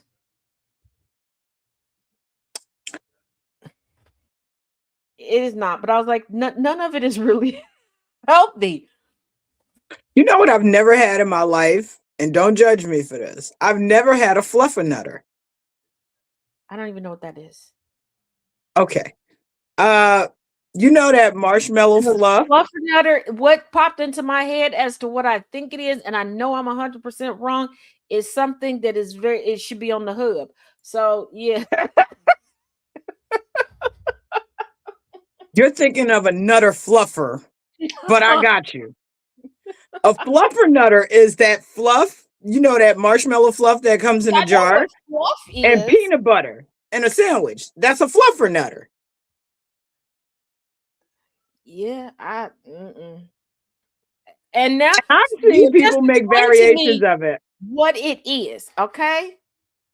But every time I hear fluffer, not the visualization. That's because that you're I'm- just sick. I mean, you know, you're just I just yeah, it's called a fluffernutter. DJ was like a who wouldder. See, I'm not the only one. These big bakery stories. Yeah, but see, here's the Had thing. a peanut I've butter and seen molasses. people. Wait a minute, peanut butter and molasses? No, it's peanut butter and marshmallow. You know, Somebody said, "Have we ever had peanut butter and molasses sandwich?" No, only thing I've oh, ever I ain't used never been that deep in molasses. the trenches. Ugh. Only thing I've ever used molasses for, and y'all can come for me if you want to, was to make brown sugar. That is it. I've never had molasses on or in anything. And yes, you can make brown sugar. It's white sugar mixed with molasses. That's it. No, but see, here's the thing. You can make grilled fluffernutter sandwiches, just like I'm not afraid of this, y'all. I decided once to have a grilled peanut butter and jelly sandwich. Okay, Elvis. No, I'm laughing because Jess said it's also her stripper name if she ever strips. Lord have mercy. What is wrong with my friend? What? None of us in here are well. Now, I love jam. I don't like jelly. I always have strawberry jam. See, I like blueberry and blackberry preserves. I will do a strawberry jam if I can't get those. But it was during my pot smoking days. And I said, you know what? I'm going to give this a try. Now, for peanut butter, I also like the crunchy peanut butter. I like anything that has to do with nutting. Anywho, but I'm the one that needs help. Oh, Annabelle, I thought I told you this is a banana free zone, okay? Because we're not trying to kill Taz. Don't add bananas. Never add bananas. You're allergic to bananas? Definitely. Okay. Good to know. Good to know. Don't give me no bananas. And serious note, anyone who comes in contact with me, and if you think that you're going to use this against me, I don't think y'all realize I don't leave the house by myself and don't nobody play about me. If you have come in contact with bananas before touching me, I'm going to need you to wash your hands and all this stuff, because when I say I'm very sensitive, I have, just like with fresh garlic, I have just been in the vicinity and have ended up in the hospital. Please don't play with it. Again, what is the rule? I am nice, I'm kind, I'm not benevolent. I am heavily medicated, and it is documented that I am not well. Okay. Well, here's the thing. I have a severe allergy to habaneros, jalapenos, ghost peppers. Any of that will send me, my lips and tongue will swell, or I'll go into a very, very bad asthma attack. So, you know how people like to play pranks and stuff. I'm like, yo, don't play with me like that unless you want to charge. Yeah, I have y'all know who she is. My nemesis, who has thought over the years, it's so funny to play when it comes to my allergies. But here's the thing: she takes everybody else's allergies seriously, and I don't. I'm not downgrading anybody's allergies. I take them all seriously. That's why I ask people if you're going to be coming to my house, if I'm going to be cooking for you, or if you want me to pick a restaurant. I take them very seriously. I don't want you to be uncomfortable or anything. Or sick. But when I tell you, hey, this can kill me, it is not a challenge for you to keep trying to slip it in my food or put it on your hands and come and touch me. Mm-hmm. Listen, That's why your BBL for 3 years was lopsided, wench. I don't know what it is about the word winch. Just It's I not just wench, it's love wench. that word. And I think that it needs to make a comeback. You know, like skeezer. That's why I say it all the time. Because Tom, we were preparing for one of the sound of coffee, and I don't know. Sometimes I don't know what is wrong with people. I say I'm not in Eastern Standard Time. Okay, I'm an hour behind everybody else. And I am backstage 30 to 40 minutes before him because I have to get a lot of stuff set up and get things scaled before he comes in so that I can just maneuver it around. Right. He'll pop in, ding, ding, ding, ding, ding. People want to send us stuff at the last minute. Show is already set. And I'm gonna be honest, I don't give a damn what y'all have to think after that. I got my boards, my notes, and everything done. All of the things that I need to copy and paste and get in there. I don't know why you wait to that moment. Somebody did that. And they had to have been from the radio side and got wind of emails. And I was wench this, wench that. He was like, what is with you?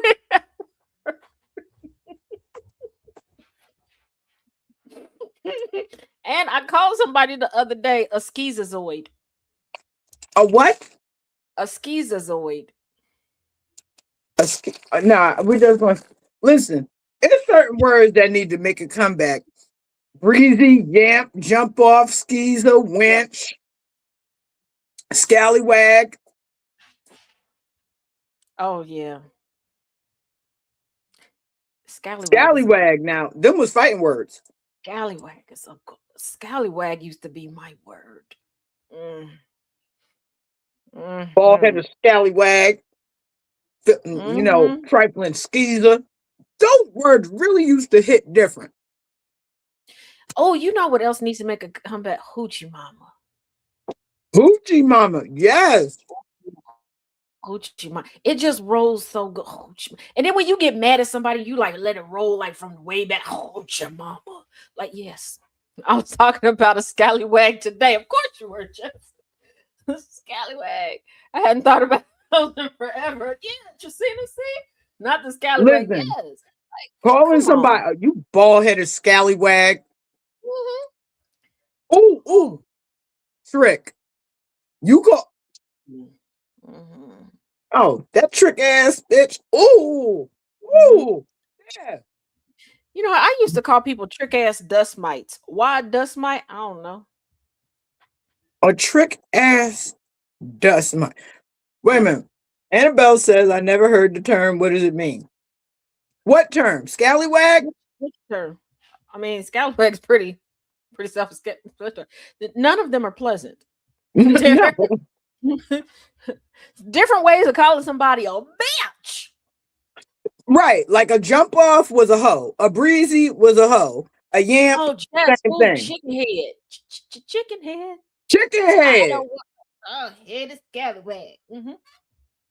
Yeah, scallywag. Chicken head. Bitch. Wench. Whore. Whore. Yes. Whore. She ain't nothing but a hoe. She ain't nothing but a money hungry whore. Listen, the 90s, what a time to be alive, okay? Where we could say whatever we wanted. You could actually call people fat back then. I'm not saying that bullying before y'all come for me. Don't. I didn't send. But back then, we were calling actual fat people fat. Now, y'all calling anybody above a size 6 fat. I saw somebody say, any woman that's over 140 pounds is a cow. I said, moo. What the hell? See, and that's what I mean. I need people. I need people to chill. And for those of y'all that are out here bullying that young woman, and I'm saying young woman, I don't know her age, and I mean no disrespect. I'm not saying that you're immature. I'm not. I don't know your age. You look maybe in your 30s, which is younger than me. That's all. That's all I'm saying. Who made her snack plate? It looked delicious to me, and that was a snack. Y'all don't know what homemade bread looks like. You can't cook, wenches.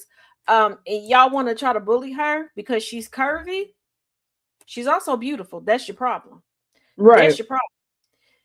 So I need y'all. Absolutely not. Because I need y'all to stop basing attractiveness on complexion and size because y'all gassing up the wrong people. Okay, you got some people that look like a runaway petri dish out here thinking that they thang and they not. Okay, um, no, no, because I don't want to see they thong to thong. If you don't want to see somebody's bare thong to thong, don't gas them up. I hear that. But see, you know what? The hate is real. The projection is real. Like you Mm-hmm. said, don't gas them up. Oh, please stop the colorism. All light skinned women are not cute. Some of them look like Smokey Robinson undone from the oven. Okay. There, Just- there is a creator on TikTok.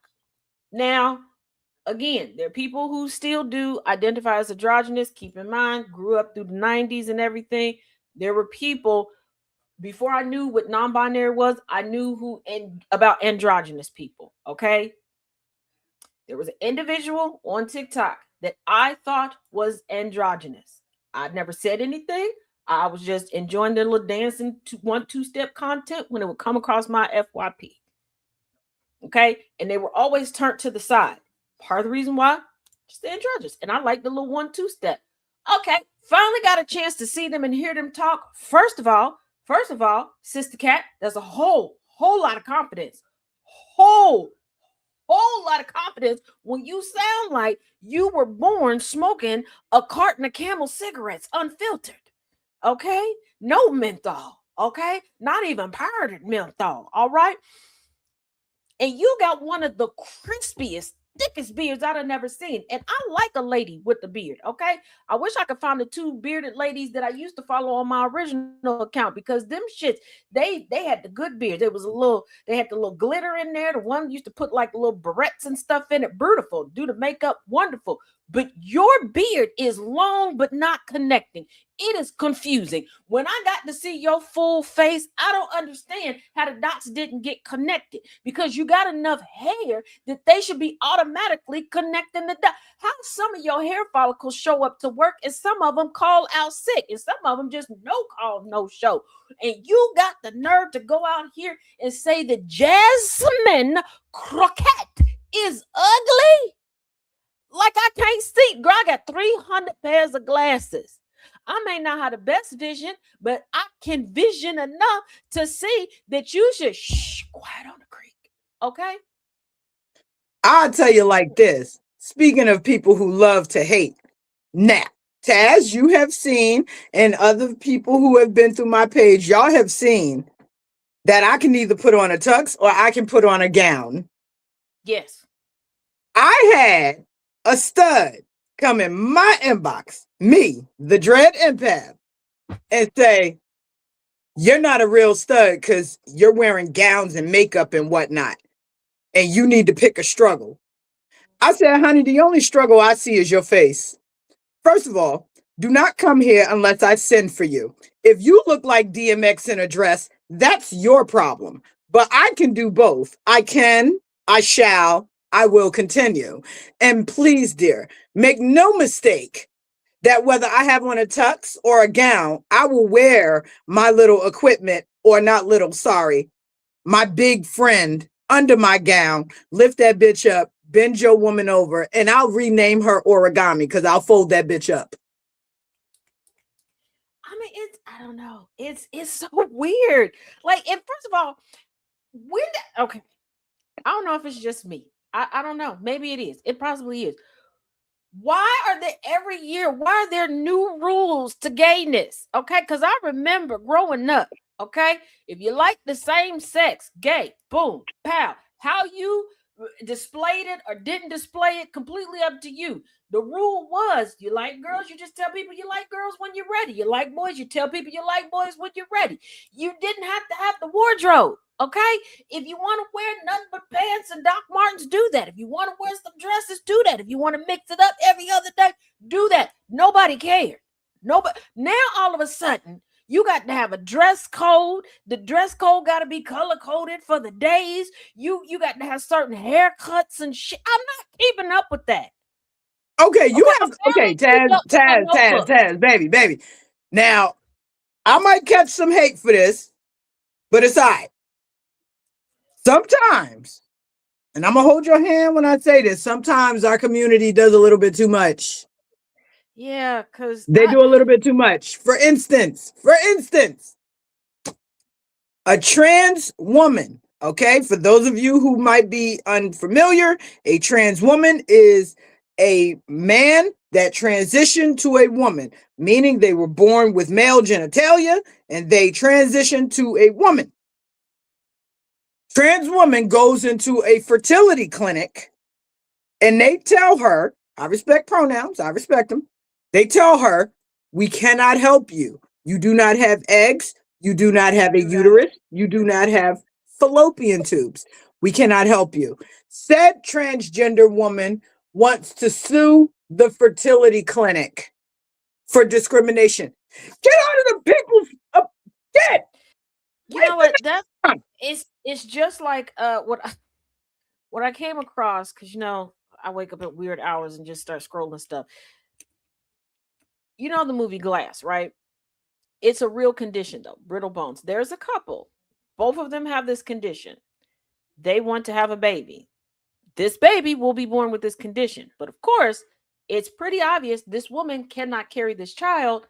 She can't carry her own weight. She can't walk around without breaking her bones. She has to be in a chair.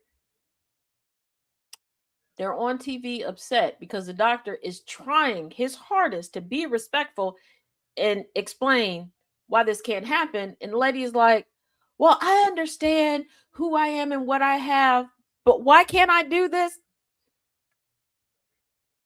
People, I really think, and I blame this on the courts that allowed for the McDonald's coffee suit to go through and the jury that awarded that wench, because now everybody just creates a reason to be able to sue as a get rid. And Hot Wheels down in Texas, blame him too, because I'm sorry, I know I learned from a very early age, if you see steam, hot, okay, anything that's steaming, you don't put in your lap or between your legs. Like y'all have seen my cups. Most of my cups have lids, especially my coffee cup has a lid. When you close it, it clamps, it locks down. There's nothing coming out of it, okay? Because I didn't want to burn myself. I don't even put that in. When we're going to church, my cup does not fit in the cup holder. I don't put it in my lap. I put my purse on top of my lap. I generally hold it and sit it on top of my purse. So if there is some spillage, yeah, I'll be upset that it's spilled on my purse, but better on my purse than in my lap. I don't play about my cooter biscuit, okay? I don't want crispity crackety cool.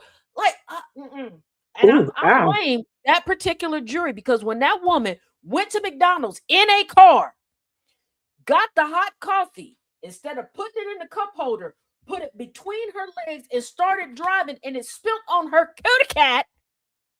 And she's like, I'm suing McDonald's. And they was like, we gonna help you sue McDonald's.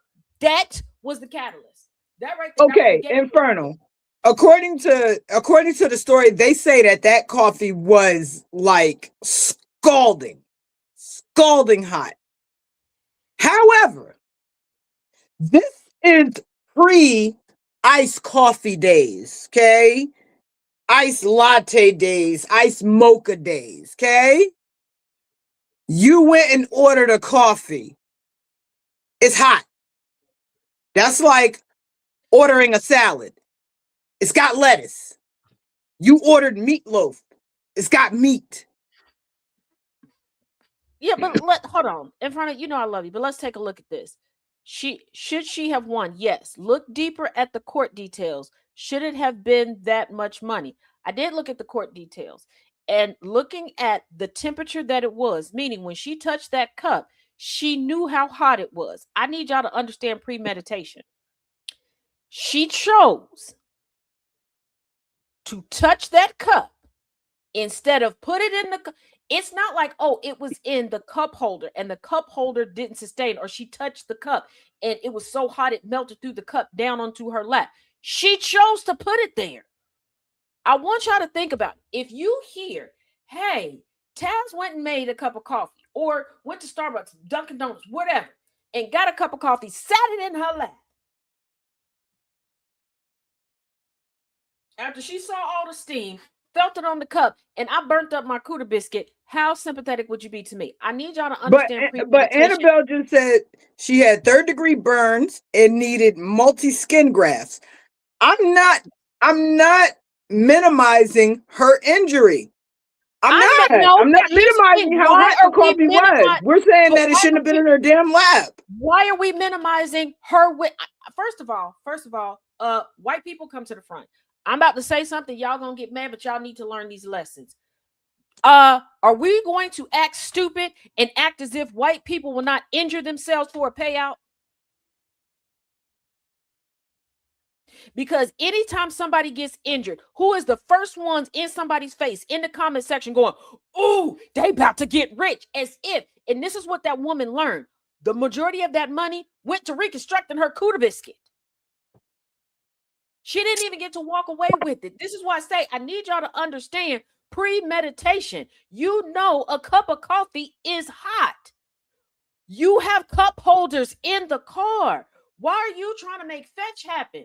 That woman was no different than the guy recently, I believe it was last week, went to Baskin Robbins on camera and said, hey, can I try all 32 flavors? They said no. He said, why not? They said, no, that's not how we make money. And I don't want to be on camera. Oh, you're not on camera. He's lying, as somebody else you could tell is filming. He said, well, how many can we do? 3. He kept doing stuff, kept informing his camera person to get the people on camera, which is against the rules. They're like, nope, we can't do this. This is against the rules. Get out. He intentionally puts himself in a position in the store, hoping that the employee would come up so he would get injured. The employee thankfully caught on to what it was, went back behind the counter. He goes outside. He tries to recreate it to try to make himself fall for a payout. Let's also not forget the young lady who lied and said that the crumble cookie employee hit her with the crumble cookie. Forgot to edit it out. Had her friend throw the damn crumble cookie at her, trying to get a payout. Hold on. Now, Tracina just brought this, and I forgot about this. The Wendy's chili finger lawsuit, 2005. Now, I want y'all to understand just how truly sick this is.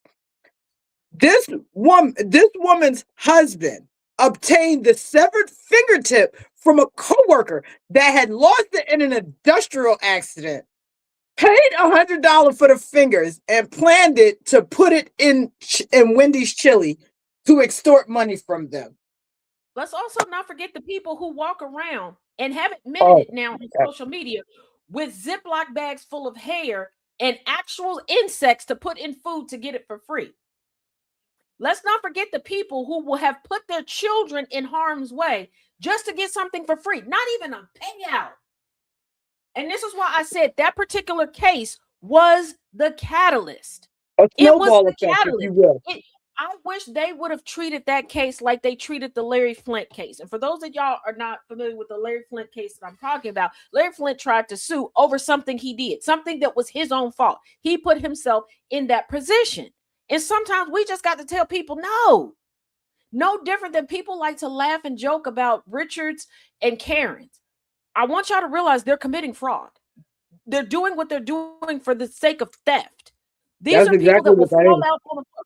I need y'all to remember how it got to a point where stores started shutting down for a while, or they would only mop up things after hours. They would throw towels down on stuff and they wouldn't put up, like they would make sure that they would get the floor completely dry, not put up the wet floor sign, because people would see the wet floor signs and go and injure themselves on purpose. And these idiots forget the money you get, part of that has to go to your treatment. That's going to be eaten up. They're not just giving you $1 million. That's going to be $1 million towards your bills. Right. And not only that, if you've ever, I've injured my back. I pulled a muscle in my back, and that's how I found out I was allergic to morphine. Because I pulled a muscle in my back and had to go to the hospital, and I was in so much pain. The empath was crying that how much pain I was in, and I don't cry about nothing. That's how I found out I was allergic to morphine. Now that I wear something, and this is all about lawsuits and stuff, I have a bracelet that says morphine allergy. It's in my file.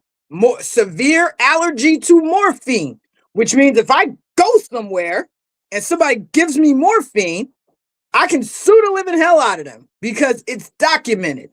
But I'm not trying to get rich.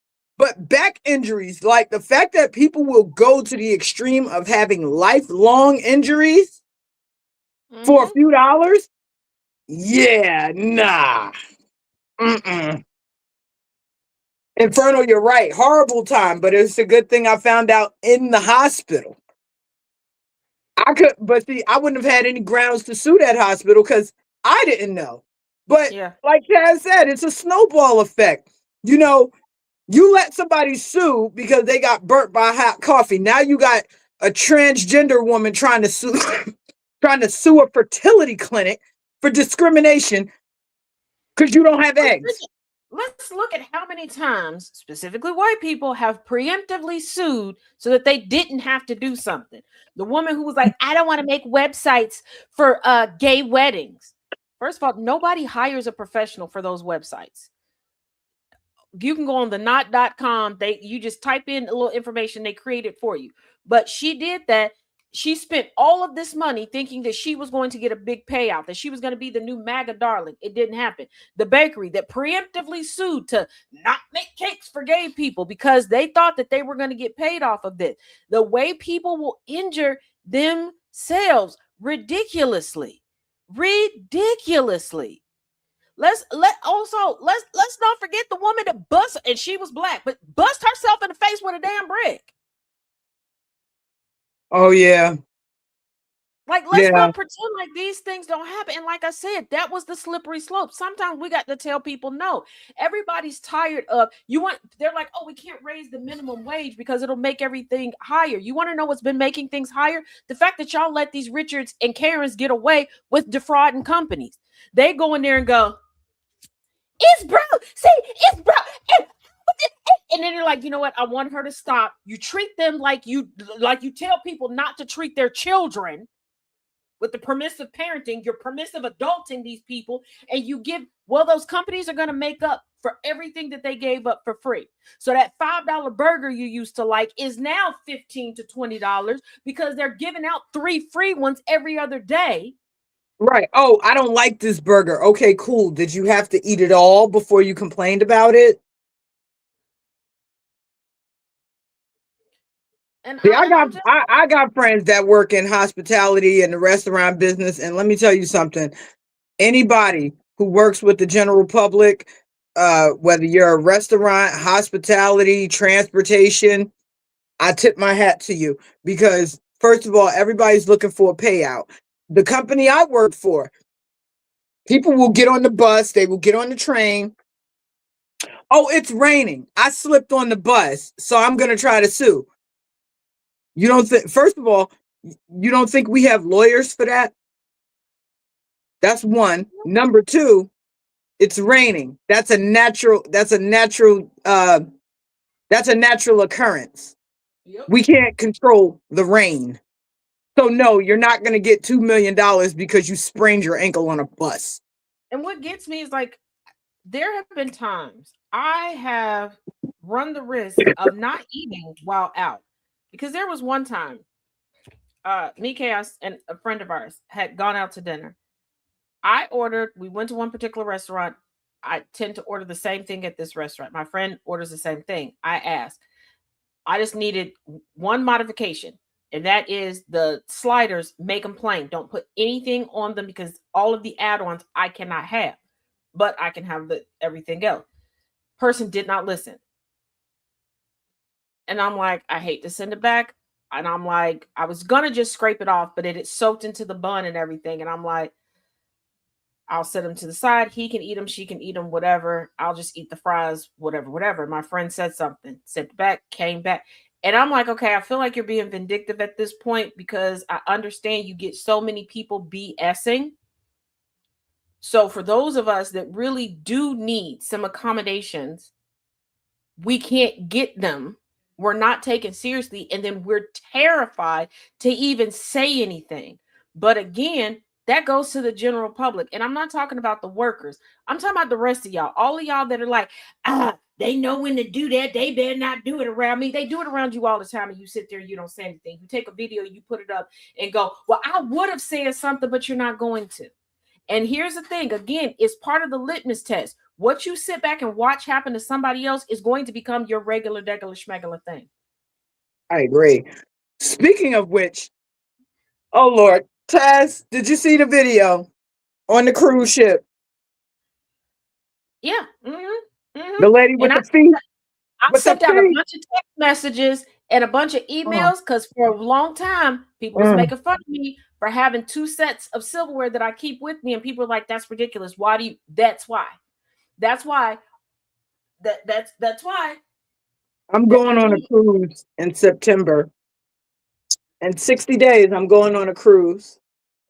I'm gonna just go ahead and order some utensils They to have carry plastic around. you can take on the. I don't know if you're flying to where you're docking. No, I'm going to New York, and I'm in PA. So Oh, yeah, you can get the metal ones, but yeah, because I have a set oh, of plastic ones for that reason, and I have the metal ones that I keep in my purse at all time. But yeah, because Boss Up shared the video, and I got tagged in it by so many people, and I was like, yeah, this is why. Like when I tell y'all my fears, I was like, I used to call them irrational fears, they're but not. now that we have social media, I'm learning that my fears are not irrational. People are really Okay, doing stuff. Inferno hasn't seen the video, so Taz and I have watched this video, so you don't have to. Long story short, a woman who had athlete's foot and a fungus is on a ship, scratching, bare feet, scratching. She takes the same hand, picks up something from her plate, eats it, and then takes a fork and scratches her foot with the fork. And her foot is so bad that it's to the point where it's peeling and flaking. Yeah. Yeah, Trazina, she had layers on her feet. Yeah, so yeah, when I tell people like the things that I carry with me, just like first of all, I tell y'all, I openly tell y'all things that I've done. Like when I admitted that a former coworker of mine, I sprayed with Lysol because she kept hacking and coughing. She refused to cover her mouth in any way. I was fresh back to work after having a surgery. And yes, I had to wear a mask at the time, but even still, I was a team lead for lens crafters. So sometimes I would have to talk to the actual doctor's offices. So I would have to take my mask off because they couldn't understand me. And she would lean over and cough on me, and I picked up a bottle of Lysol and sprayed it on her. Because I'm like, girl, I'm not about to die because you want to be sick. And this Because is you're why, nasty. yeah, and I keep a small bottle of Lysol in my purse to this day. I've got Clorox wipes. Like I said, I have a set of plastic cutlery and I have metal cutlery. Yeah, listen, and this is why I also have my own to-go cup because if the cups, like I'll ask for water and lime before I get anything else. If the cups look a little funny, I will just say, can I have water? And I have my own cup because they can bring a pitcher of water over and they can pour it in my cup because I'm not doing it. That feet video was just I got to talk to my therapist. I'm ready because I just couldn't believe that she was just, and After seeing nobody at that the video, I table was want my own saying platform, ma'am. anything. Thank you. It's about time you got on board, babe. Just don't lose it like you lost the straw.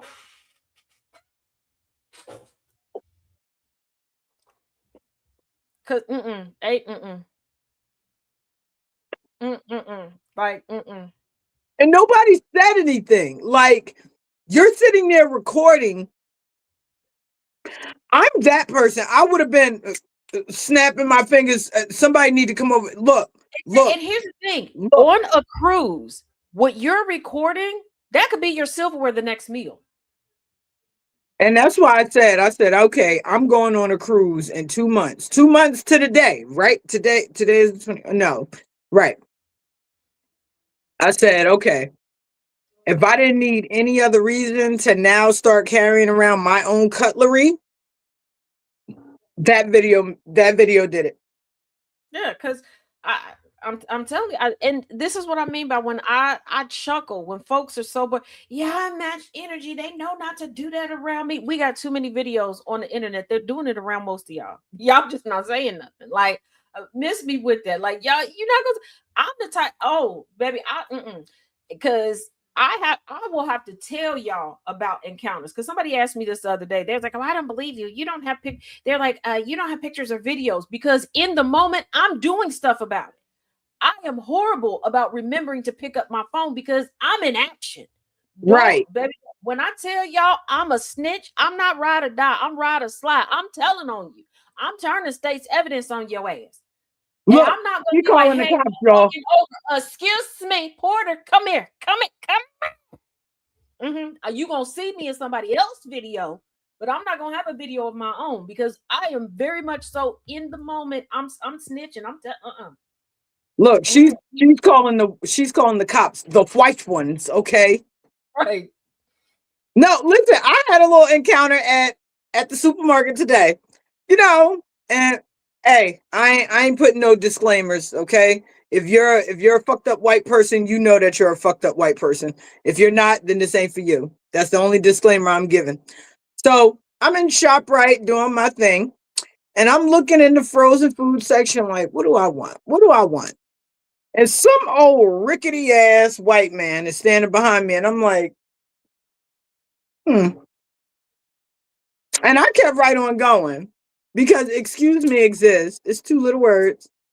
He's still standing there very close to me. And I said, hi.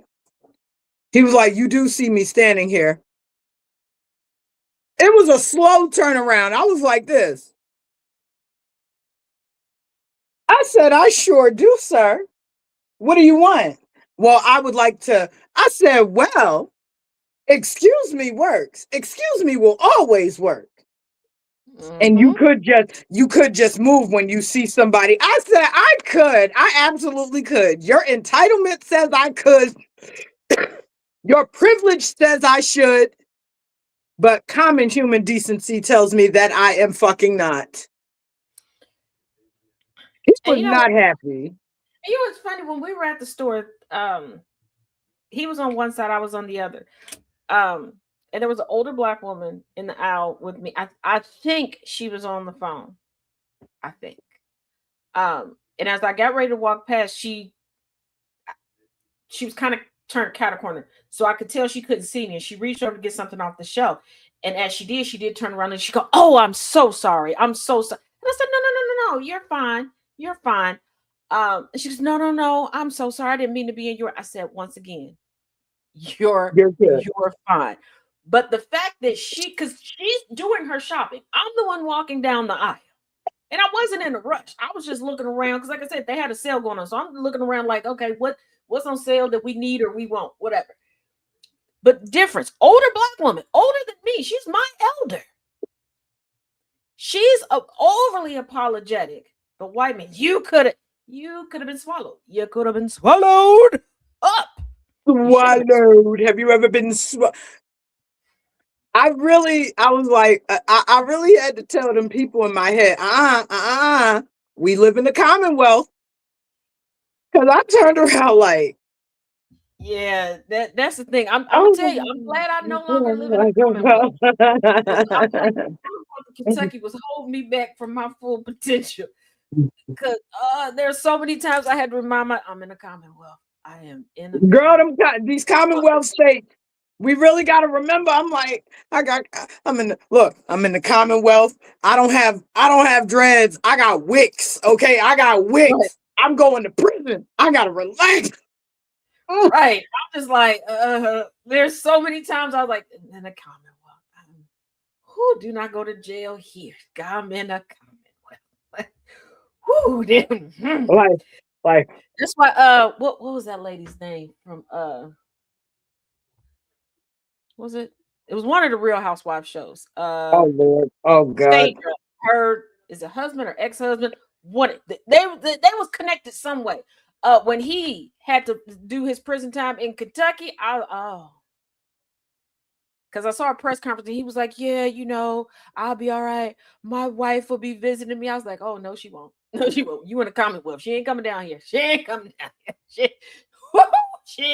You ain't getting no visitors, bruh. They gonna keep losing your paperwork. Now, listen, I tell anybody that's coming from Jersey, I'm like, listen, this Pennsylvania, it's the Commonwealth. Don't do nothing. One, bail is not always guaranteed in the Commonwealth. They do what they want to do. So don't come up here doing what you want to do, because there Don't will be be screaming nothing I like, can do. and don't and this you didn't Mirandize me. They don't care. They don't They- know they- Miranda. they- They do not Miranda, know Miranda. Miranda ain't coming in the room, and ain't nobody gonna care. The only Miranda they know is Priestley, and they barely know her. Okay, baby, listen, baby, listen. But and I will some of never. them cops will be like, "Look, I'll let you go if you can fight me. Don't fall for it. Don't. I watched a full-grown man fall for it one night when I lived in Frankfurt, and I went to the little Mexican spot. I told y'all with the little deals. I He was fell sitting for that. outside patio. It was like six of us sitting there. And my one friend was like, you see that? It's like two other tables, okay? And then like the gate and then the parking lot. He was right on the other side of the gate. What was going on before? Don't know. Wasn't paying attention. My bad, y'all. But when my friend tapped me and we saw it, they were going back and forth. And the cop was like, just like this. If you fight me, not even if you win, if you fight me, I'll let you go. When I tell you the whole patio came to a standstill and then everybody's head started just shaking. No, don't fall for it. No, because we know. So if you connect anything, you going to jail. Yep. Dude was like, all right, bet. Oh, dear God. Oh, you dumbass. Oh, you dumbass. Oh. Now, did he rock the shit out of that cop's jaw? He did. He did. Part of me wanted to cheer because ACAP, but I was like, I ain't going to jail with him. I don't even know who this man is.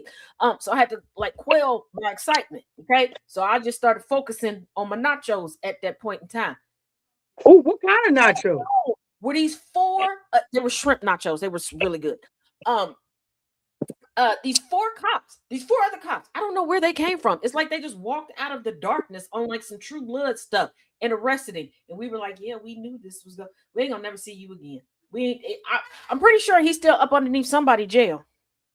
Pretty sure he's still under somebody jail. Massachusetts too. Yep, then yep. Yeah, yeah. I was just like, you fell for that. But you know what? Cops say that in different places, but no, everybody would be like, "Nah, man, I'm cool. My bad. I'll get out of here." And usually the cops will just let him go when they're like, my bad. He fell for that. But I was watching something. Speaking of law enforcement, I want to know how you feel about this. I follow quite a few predator pages here on YouTube and Instagram. Mm-hmm. And them predator guys be fucking them guys up, knocking the hell out of them. And it's always a few people in the comments. Now, as somebody with a degree in the criminology field, they are 100% right. You cannot just assault people. Correct.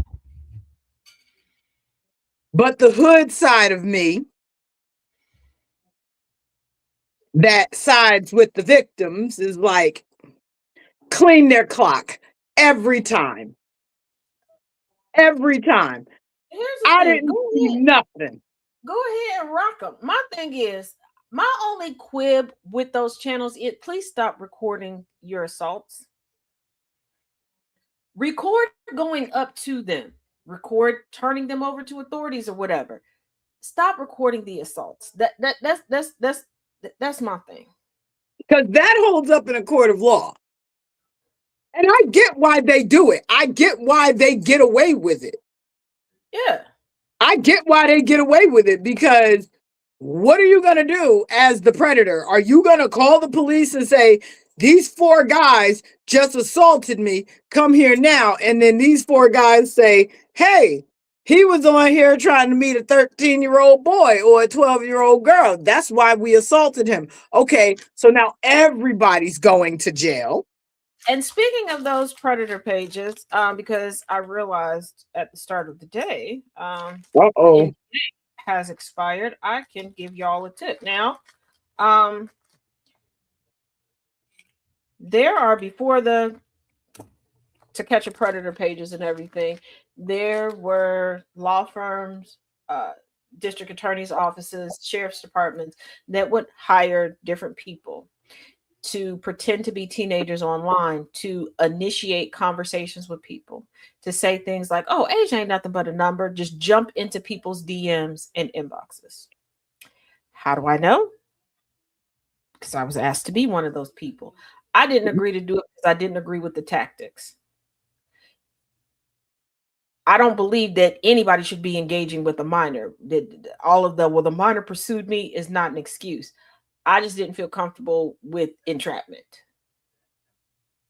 Because if there, it's not like they're not giving you a list going, oh, we suspect this person. No, they're just telling you to randomly message people.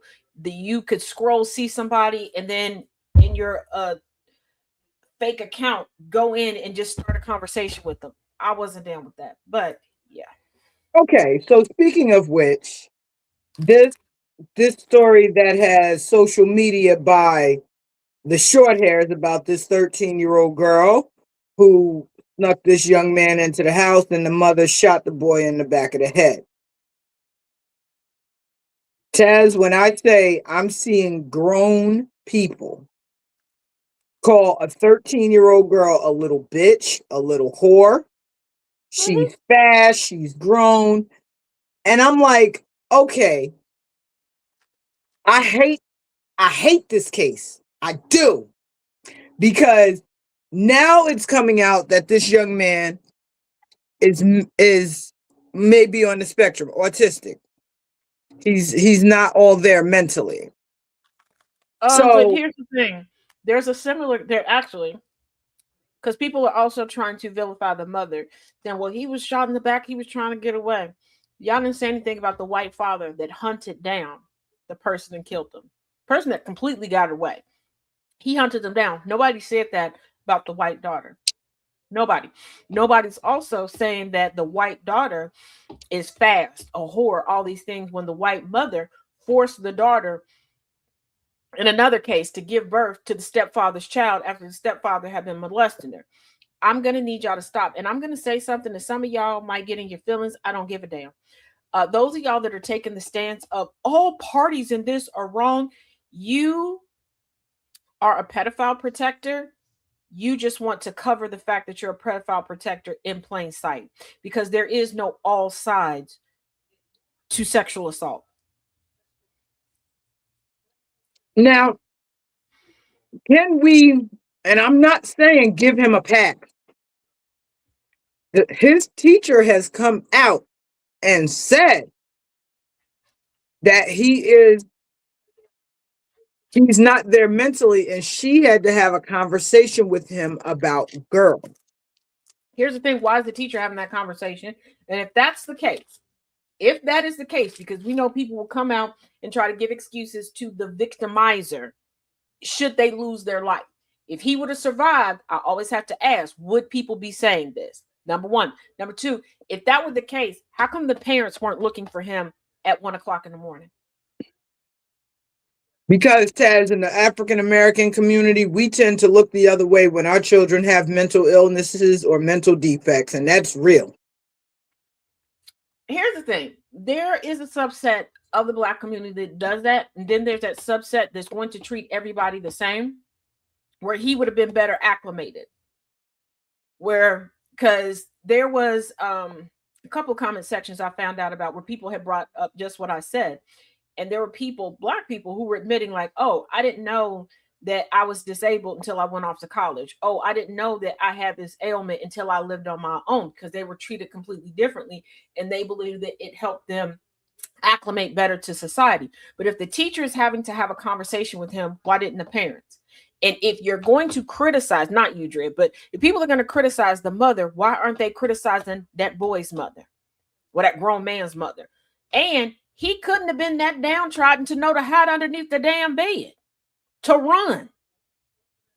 Because accounts that I've heard thus far, she didn't have the gun until he got out the house. So you knew what you were doing was wrong. Whether you understood the age gap or not, you knew that you weren't supposed to be there. Don't have your ass there. But did he, though? Here's the issue I have. Is that he's 20 years old, or he was. Carmelo got 35 years. He was just a child. Nolan was just a child. This 20-year-old, he's mentally disabled. But this 13-year-old girl gets no grace.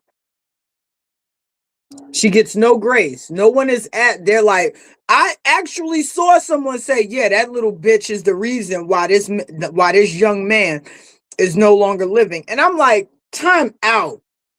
This is how we're talking about a 13-year-old girl? Mm-hmm.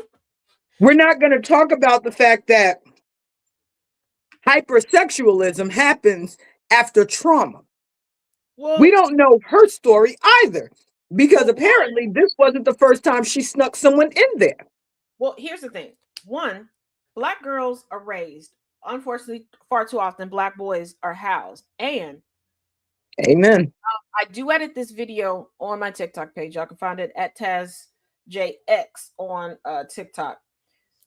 And this young lady, she's talking to a gentleman, and all you see is the gentleman. So you can really get that it's sinking into him.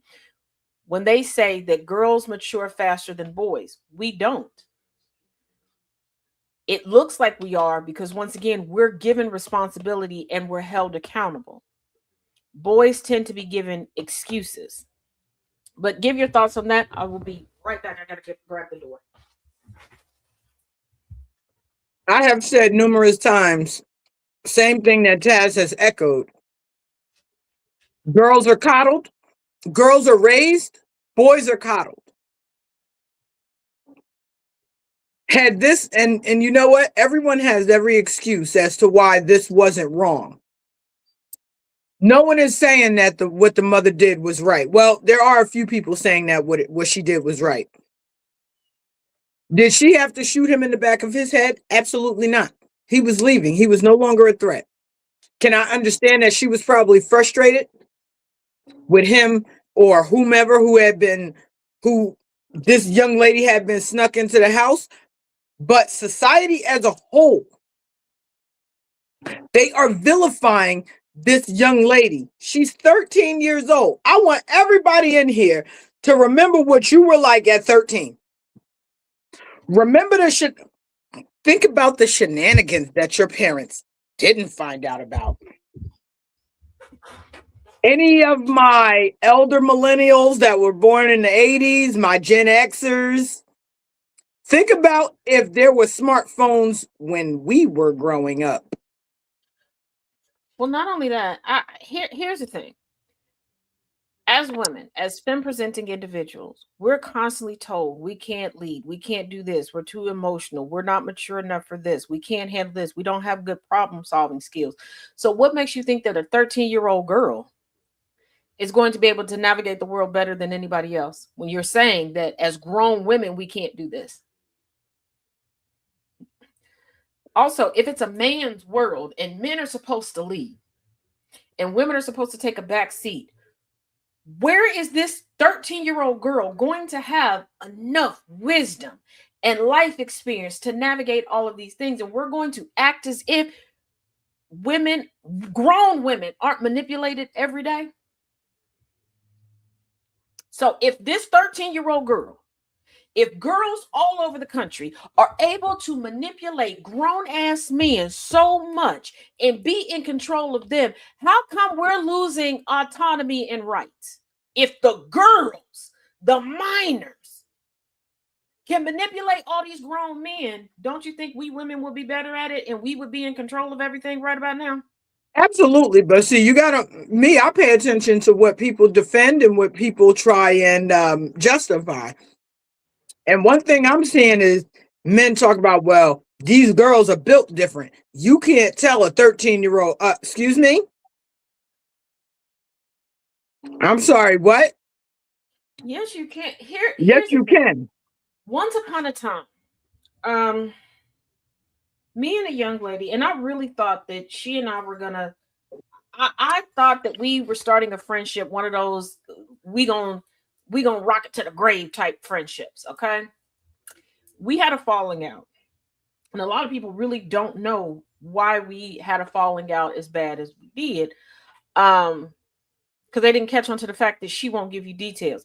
It was because she started dating someone and she was being real weird about talking to me about who she was dating. I'm like, this is weird. And then she started getting a little bit more relaxed. And I started noticing like she don't talk to this person during certain times of the day. Nope, I didn't think this person was cheating on her. The times of the day were very peculiar to me.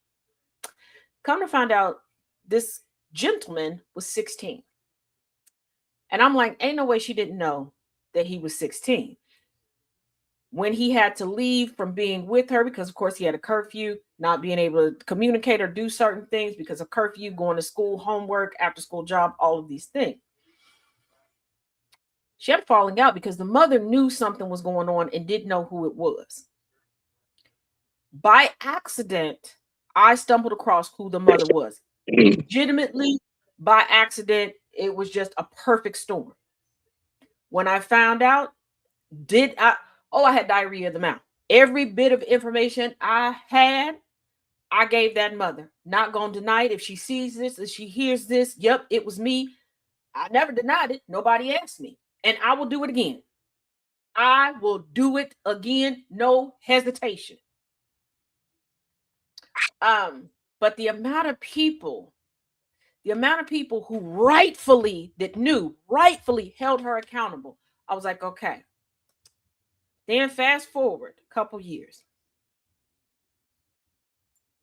R. Kelly thing, first trial comes about. The blaming of the young girls.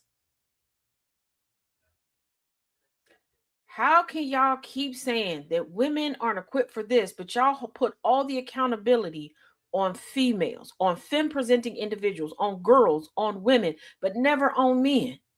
You want us to let y'all lead you, but you have no growth because you've learned nothing, because accountability is our best teacher. Amen. And for those of y'all that always want to do, oh, there's wrong on all sides, go die.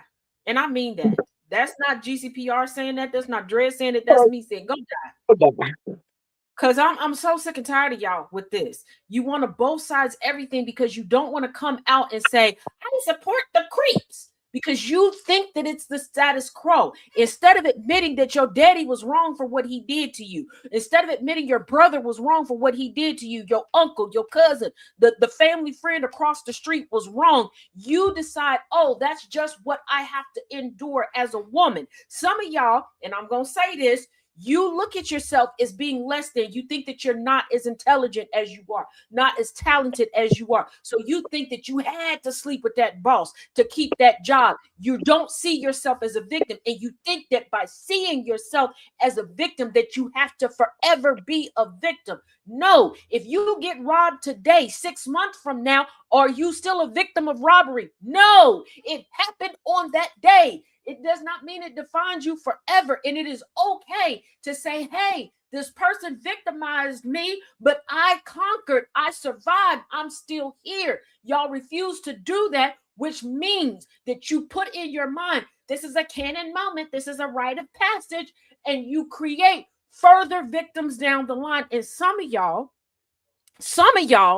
know that it's victimization, and you would rather somebody else go through it other than you, and you go out and recruit your proxies. Ooh. You can go from being a victim to being victorious. That's it. And let's say the quiet part out loud. These young boys are victims too. Because let's be real about something. Had this been a 13-year-old boy and a 20-year-old woman, oh, y'all have been praising the fact that he was in there with a 13-year-old, that she was in there with a 13-year-old boy. It would have been his rite of passage. At least he's not gay. At least we know he likes women. Yep. And let's take it a step further. We have rape culture because y'all act like the path to masculinity is through sex. Y'all want an emotionally regulated, mature, responsible partner in life, but you don't raise them, you don't befriend them, you don't have them as siblings, you don't respect them. Y'all will sit here and get and go, oh, that's gay, that's blah blah blah, but I love me some blah blah blah. A character that's emotionally regulated, that helps out at the house, that does all of these things, but in real life you don't. And you all act as if the road to masculinity is through sex. So you have these boys thinking, if I don't have sex, I'm not a man. Blah, blah, blah, blah, blah, blah, blah, blah, blah. And all these other things put on here. And what kills me is the people who create these standards are the ones that handcuff themselves to the standards. Men, I'm looking at you. Again, I'm going to tell y'all this. I tell y'all this all the time. It's no different than me sitting in my own house going, I'm so uncomfortable because there's this rule that I got to have on 10-inch boots to be in the house. It's my house. I can change the rules. Men, you make the societal standards. You are killing yourself by these standards. You're killing society by these standards. Change them. Change them. None of y'all like it anyway. There are men and male presenting individuals that are asexual, that don't want to have sex. They don't want nobody to look at sexually. There are men that just want to have sex with men. There are men that just want to cuddle. There are men that want to have sex with women, but they don't want to have sex with women all that much. They're like, once or twice a year is good for me. But they feel like they can't say that because they feel like their masculinity is going to go away. Like, poof, it's gone. Just like y'all want so badly for femininity to be attached to having kids, but riddle me this, Batman. For those of y'all that say that a woman's only work is bearing children, what happens when your swimmers don't work?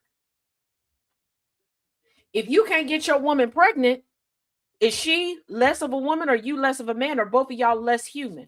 Huh? What? I did a video on this about age and womb shaming when it comes to women trying to have children at 35 and 40. I just saw a video on TikTok about a guy saying, what do we need women for? Because all of these women are saying that they don't want to have children. Sir, I'm looking at your hairline.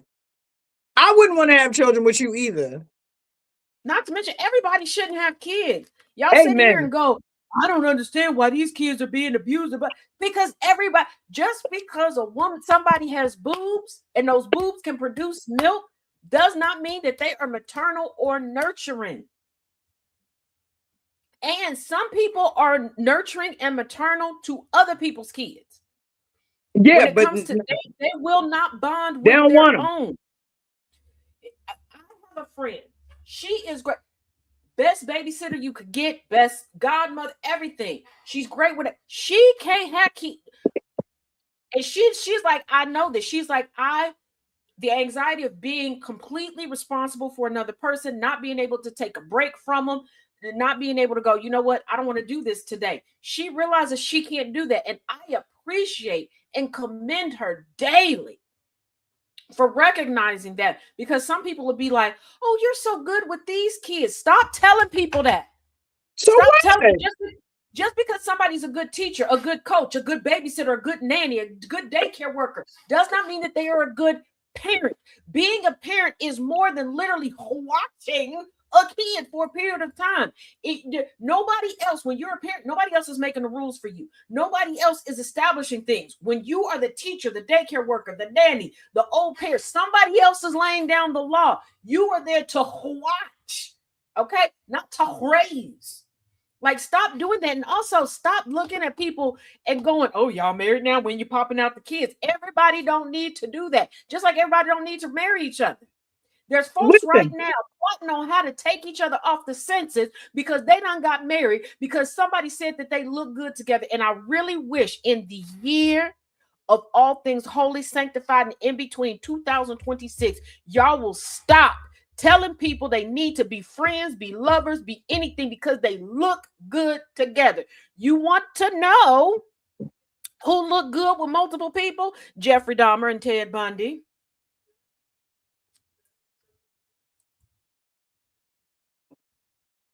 Manson look real good with all them wenches.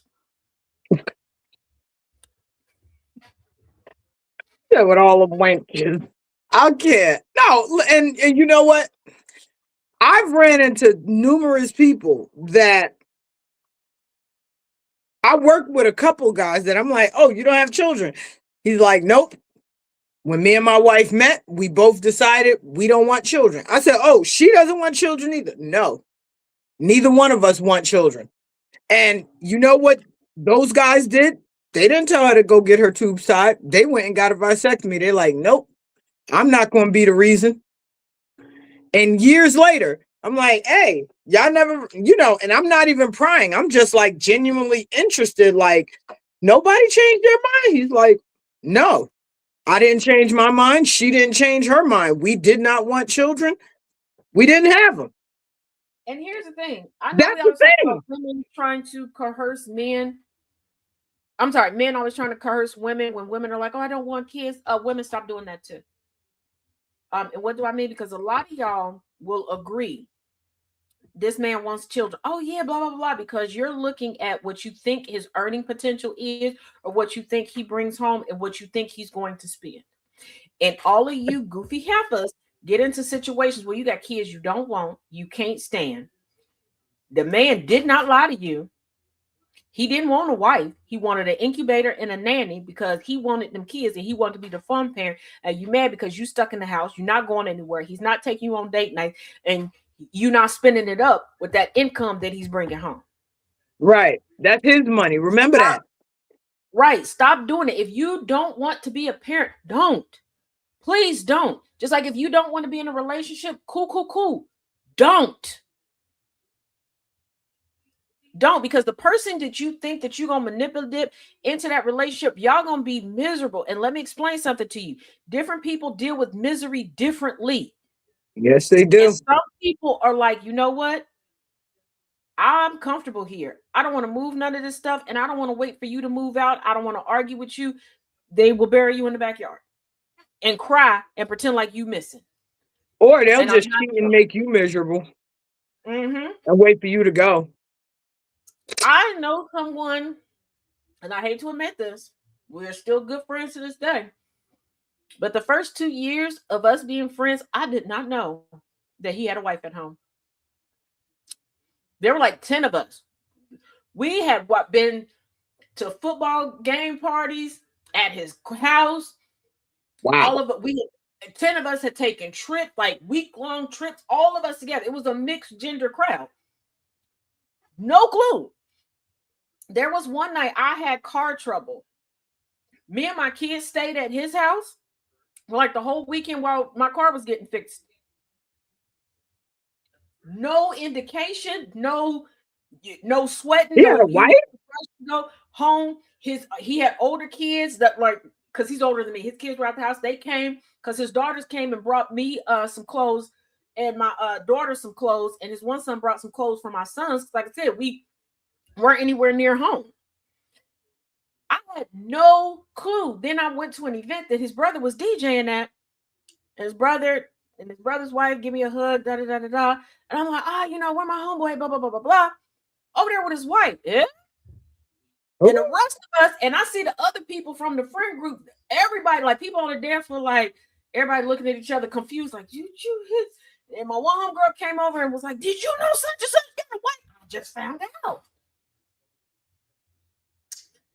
We had seen him a whole wife, like a whole person that he was married to. Date other people. We thought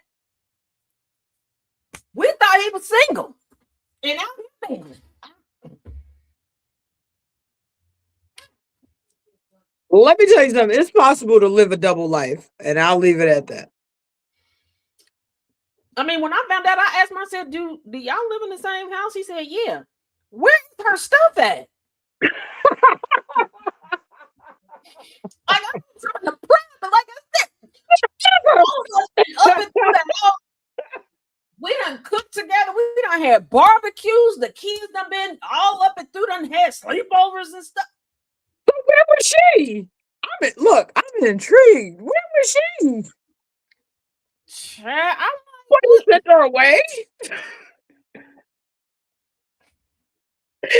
Yo, I'm just like, what the?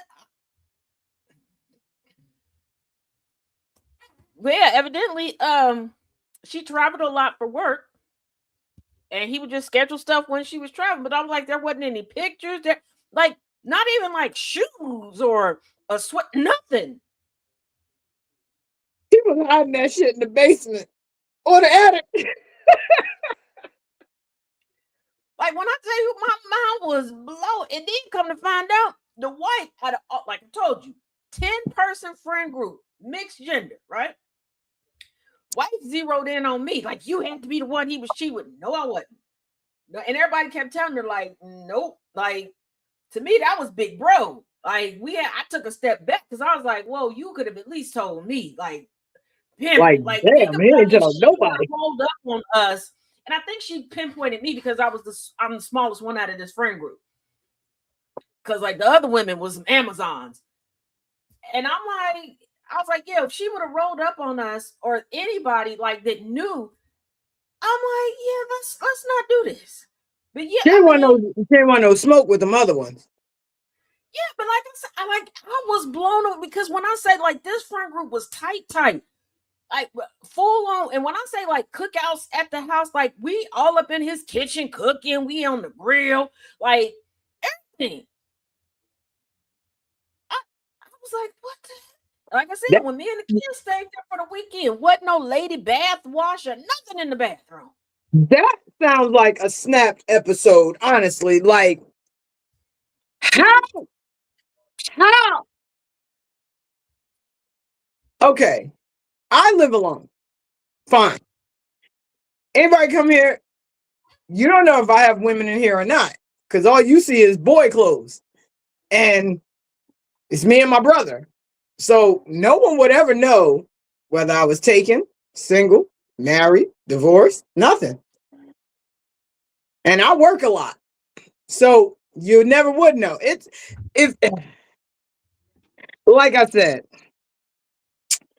and like somebody in the comments said, if you're a good liar and you have a demanding job, it's not hard to live a double life. It's really not. It's exhausting, but it ain't hard. Because a lot of people don't. You also have to find people who don't pay attention. And now more than ever, our attention spans are that small. I don't. And here's the thing: it's funny because when I was still doing the going back and forth, there was somebody who said to me like, "Oh, aren't you worried about blah blah blah blah blah?" No. If he's gonna go through all of that, first of all, go through the house and move all my stuff. To go through all of that to come up with a lie for me, to go through it, okay, then he get the consequences he gonna get. And they're like, and what about you? I don't know how much energy y'all think I have. Okay, number one. Number two, I am the queen of dry snitching on myself. Okay, because I feel like if you're gonna be my friend, we gonna be in a relationship. I don't care if it's a romantic relationship, familial, platonic, whatever it is. I want you to know what you're getting. So I'm gonna tell you who I am and what I'm about. So if I'm gonna do something, I'm gonna tell you, even if it ain't on purpose. I've been on my own show and accidentally dry snitched on. So no, like no. Plus, I don't think y'all understand how much I don't like the general public. Mm. I'll be honest, I'm a Cancer. This show holds a lot of secrets. I mm-mm, I mm-mm. I hold a lot of secrets about myself and about other people. It's just the thing. Like I'm a vault when it comes to secrets. Now, me, I don't have the energy. I just, whoosh, mm-mm. Even if it's juicy, I'll hold on to it like, Yeah, you and I raggedy bitch. had But okay. somebody, somebody. I wonder if she blocked my new account. But I did have somebody who was like, you know what? We can have a little thing on the side, just me and you. I said, oh, send me a picture. I'll ask him if he cool with it. Oh, Like what? Oh, I have a girlfriend. Um, just some parameters. Oh, she was mad. I was like, oh, you like the sneak around aspect. Girl, I don't. My leg barely work. I'm not sneaking around nowhere. Um, she Absolutely. said my leg barely worked. Like, could you No, imagine my leg goes out while doing something nefarious, and I got to call him and explain to him why I'm where I'm not supposed to be and why I can't get up. I'm not doing that. I'll be honest with you. Sneaking around is fun. I'm not going to lie. But because I deal totally with women, y'all are just exhausting. Y'all are. Y'all are. Yeah, well, Y'all are exhausting because you could tell a woman, this is what it is. I got this one over here. I'm not leaving her. I'm going to treat you well. I'm going to treat you like number one. It still will never be enough. It still will never be enough. plus women are very, very, very competitive. They're I'm laughing because I always think it's funny when someone is so bad at trying to outsmart me. And I don't want y'all to take it as if I believe that nobody can outsmart me. Absolutely not. I find it funny when somebody is just so bad at it. And I just sit back like, okay, we're gonna see it through. Here's But my women are problem. competitive. Women will want to try to prove that they're better than another woman by going after their partner, their spouse, or whatever. And But see, here's the thing. Here's the thing. You say women are competitive. I'm not that competitive. I'm not that competitive stud. And I'll tell you why. One, I know 9 times out of 10, the chick that you trying to play me for, she doesn't look better than me. She doesn't fuck better than me. She doesn't have a better career than me. And honestly, she can't. The only thing that she's doing better than me is caring. Because I'm going to be honest and say, okay, so you dealing with her, right? All right, cool. I'm going over here with this one. When we meet up in the middle, that's cool. And a lot of women can't deal with that. They want you to chase, yeah, and I'm like, yeah, I'm and not that's doing why that. you You're and I you're are not friends going. because we're You're not not competitive. going to make me jealous. Yeah, It's not you know going what to I'm happen. talking about. There are women who are very competitive. They feel like their lot in life is to prove that they got over on another woman. Like, oh, they chose me over you. And you see it all the time. You see it all the time, especially True. on social media. Like, there was one woman who literally, and I'm like, please take this series of videos down, Sister Cat. She was on there talking about, yeah, my baby daddy bought me this ring, blah, blah, blah. His wife think he better than me, but I'm the only one that has his kids and he still messes with me, but that is his wife. That is his He wife. comes over. He He does drops that off tomorrow. She get boneless it, not children. you. Yeah, he drops off boneless children in your throat. He bought you a ring, a cute ring, but she has the security, the paperwork, everything else. And for those people that are like, oh, it's just a piece of paper, doesn't mean it. That piece of paper will save your life in certain situations. Amen. Now you do need to make sure your paperwork is in order. Don't be like Malcolm Jamal Warner's wife. And if y'all, and I mean this, I'm gonna get real serious real quick because I know a lot of people are debating this, but Malcolm Jamal Warner's wife is suing the estate, aka his mother, but that's on her. They had a prenup. She did not enforce him putting things in order and following through with the prenup before he passed away. So now she's left with all his debt, and she don't have the money to pay this debt. Okay. But if there was another woman in the midst, like, y'all got to stop. And I've told Thomas this, and I'm gonna tell y'all again. A lot of y'all men think that you're doing something and you're Rico Suave, and some women, because all these women are throwing it at you, it's not because they really want to have sex with you. They're in competition with your woman, and they think that they're hurting that woman by having sex with you, whether that woman knows or not, and whether she cares or not. Because let's be real, there's some women that do not care. They do not care if you screw a different woman every hour on the hour. They don't care. I'll be completely honest with you, Taz. You know that I am married and you know what my wife's condition is, right? Mm-hmm. I will be 100%. Before my wife fell ill, my wife knew who she married. And she said it like this. She said, listen, I know how I met you. I know how I got you. Here's what your responsibility is. You come home, you pay these bills, you take care of your family. Whatever you do out there in the street, don't let it hit my front door. And she put that shit on Facebook, bro. I married an Aries, by the way. Mm-hmm. And she let it be known. She said, I know who I married. And y'all better remember who Mrs. Dread is. She said, I am the number 1, the number 2, the number 3, and the number 4. Because I got the marriage certificate. So whatever it is y'all think y'all going to do with her, enjoy yourselves. That's part of the reason I married her, because she good at what she do. But remember, she going to come home, she going to pay these bills, and she going to spend time with her family.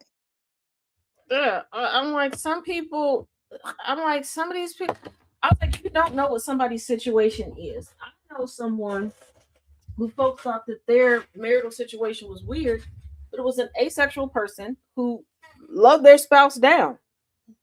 They just had no desire for sex. Right. They were like, hey, just don't embarrass me and this, that, and the other. Cool. Yeah. Me, I cheating isn't a deal breaker for me. It never has been. My thing is this: you don't have to. I'll tell you, my biggest problem with cheating is if you are demanding that I be faithful to you, but you're telling me you want me to be faithful to you, but you out here doing you, and I'm like, yo, I could have had a little thing on the side as well, and we could have just came back and had whatever it is that we had. Why'd you have to go and do that? You know, I'm poly. I love multiple people. I can love multiple people because I come from a polygamous home. My dad and my mom were married in polygamy. That's how I have so many siblings. So I'm like, I do know that it's possible to love this woman. You love her for who she is, who she's not, how she carries herself, and you love this woman. And these two women, if either one of them were to walk away from you, you're just gonna be sitting there looking like a sad ass puppy because you love both of them. So that's why for me, I'm like, listen, whatever you're gonna do, let's sit down and talk about it. And as long as the person you're seeing don't come up here like, so this is who you are. Hey man, go somewhere and have a Coke and a smile. Go learn how to make a fucking quilt or something. This ain't that. Treat her well, Yeah. be good to her, and keep it safe. That's it. That's it. Yeah. And just like I get I get a kick out of people. One, nobody is dead. I wish people would stop with this. Once you get married, you're not supposed to see other people walking around. There are still attractive people out there. Okay. Absolutely. Right. I have no problem tapping him like, hey, she a baddie. Like, I need y'all to stop acting as if being in a relationship, getting married, or whatever means that you turn into Ray Charles. I'm not gonna say Stevie Wonder because I still believe he can see.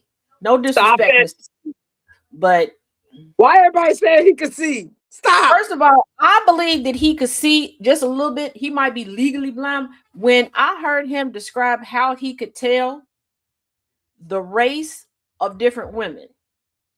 And I know people are thinking, oh, obviously running his fingers through their hair. No.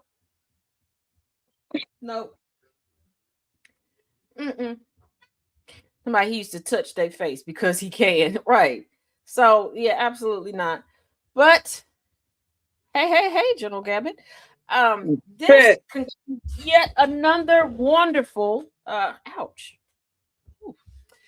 Wisdom Wednesday. Thank you, my good sis, for stopping through. Do not forget, keep your eyes and ears on the lookout for House of Dread.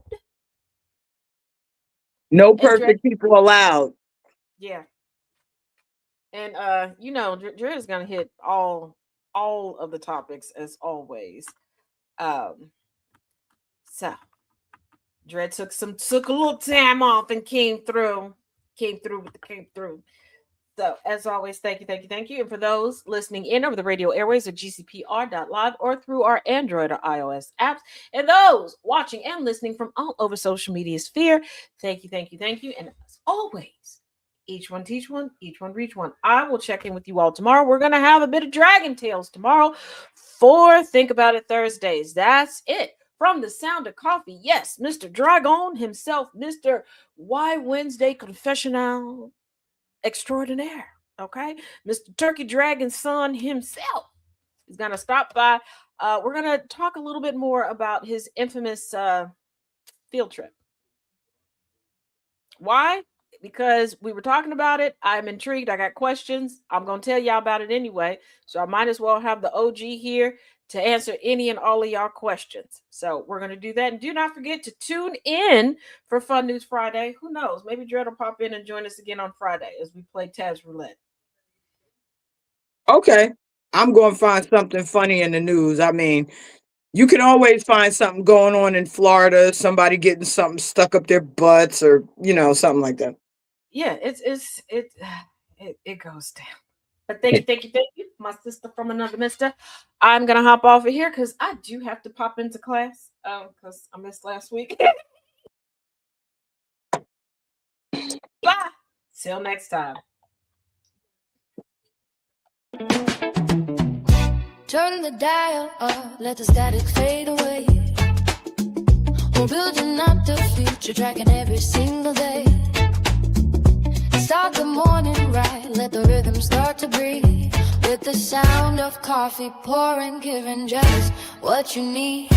From the sunrise spark to the late night glow, there's a space for your story and a steady undertow. When the sun goes down and the shadows start to lean, we close it all out with conversations with Jonathan. This is GCPR Radio, loud and clear, where every single voice matters, far and near. Yeah, we lock it in, connect the track, GCPR. Got your back, download the app on your phone today. iOS or Android, we're a click away. And the weekend hits, yeah, the energy shifts. Sundays bring the heat with a couple of gifts. The Kennedy effect gives us the hard-hitting news, breaking down the facts, clearing out the blues. Then Wayne Green Gambler step right into the zone, rule from the position on the microphone, telling you what to watch, what's a hit, what's a miss. Then it's the villain's view for their random commentary bliss. This is GCPR Radio.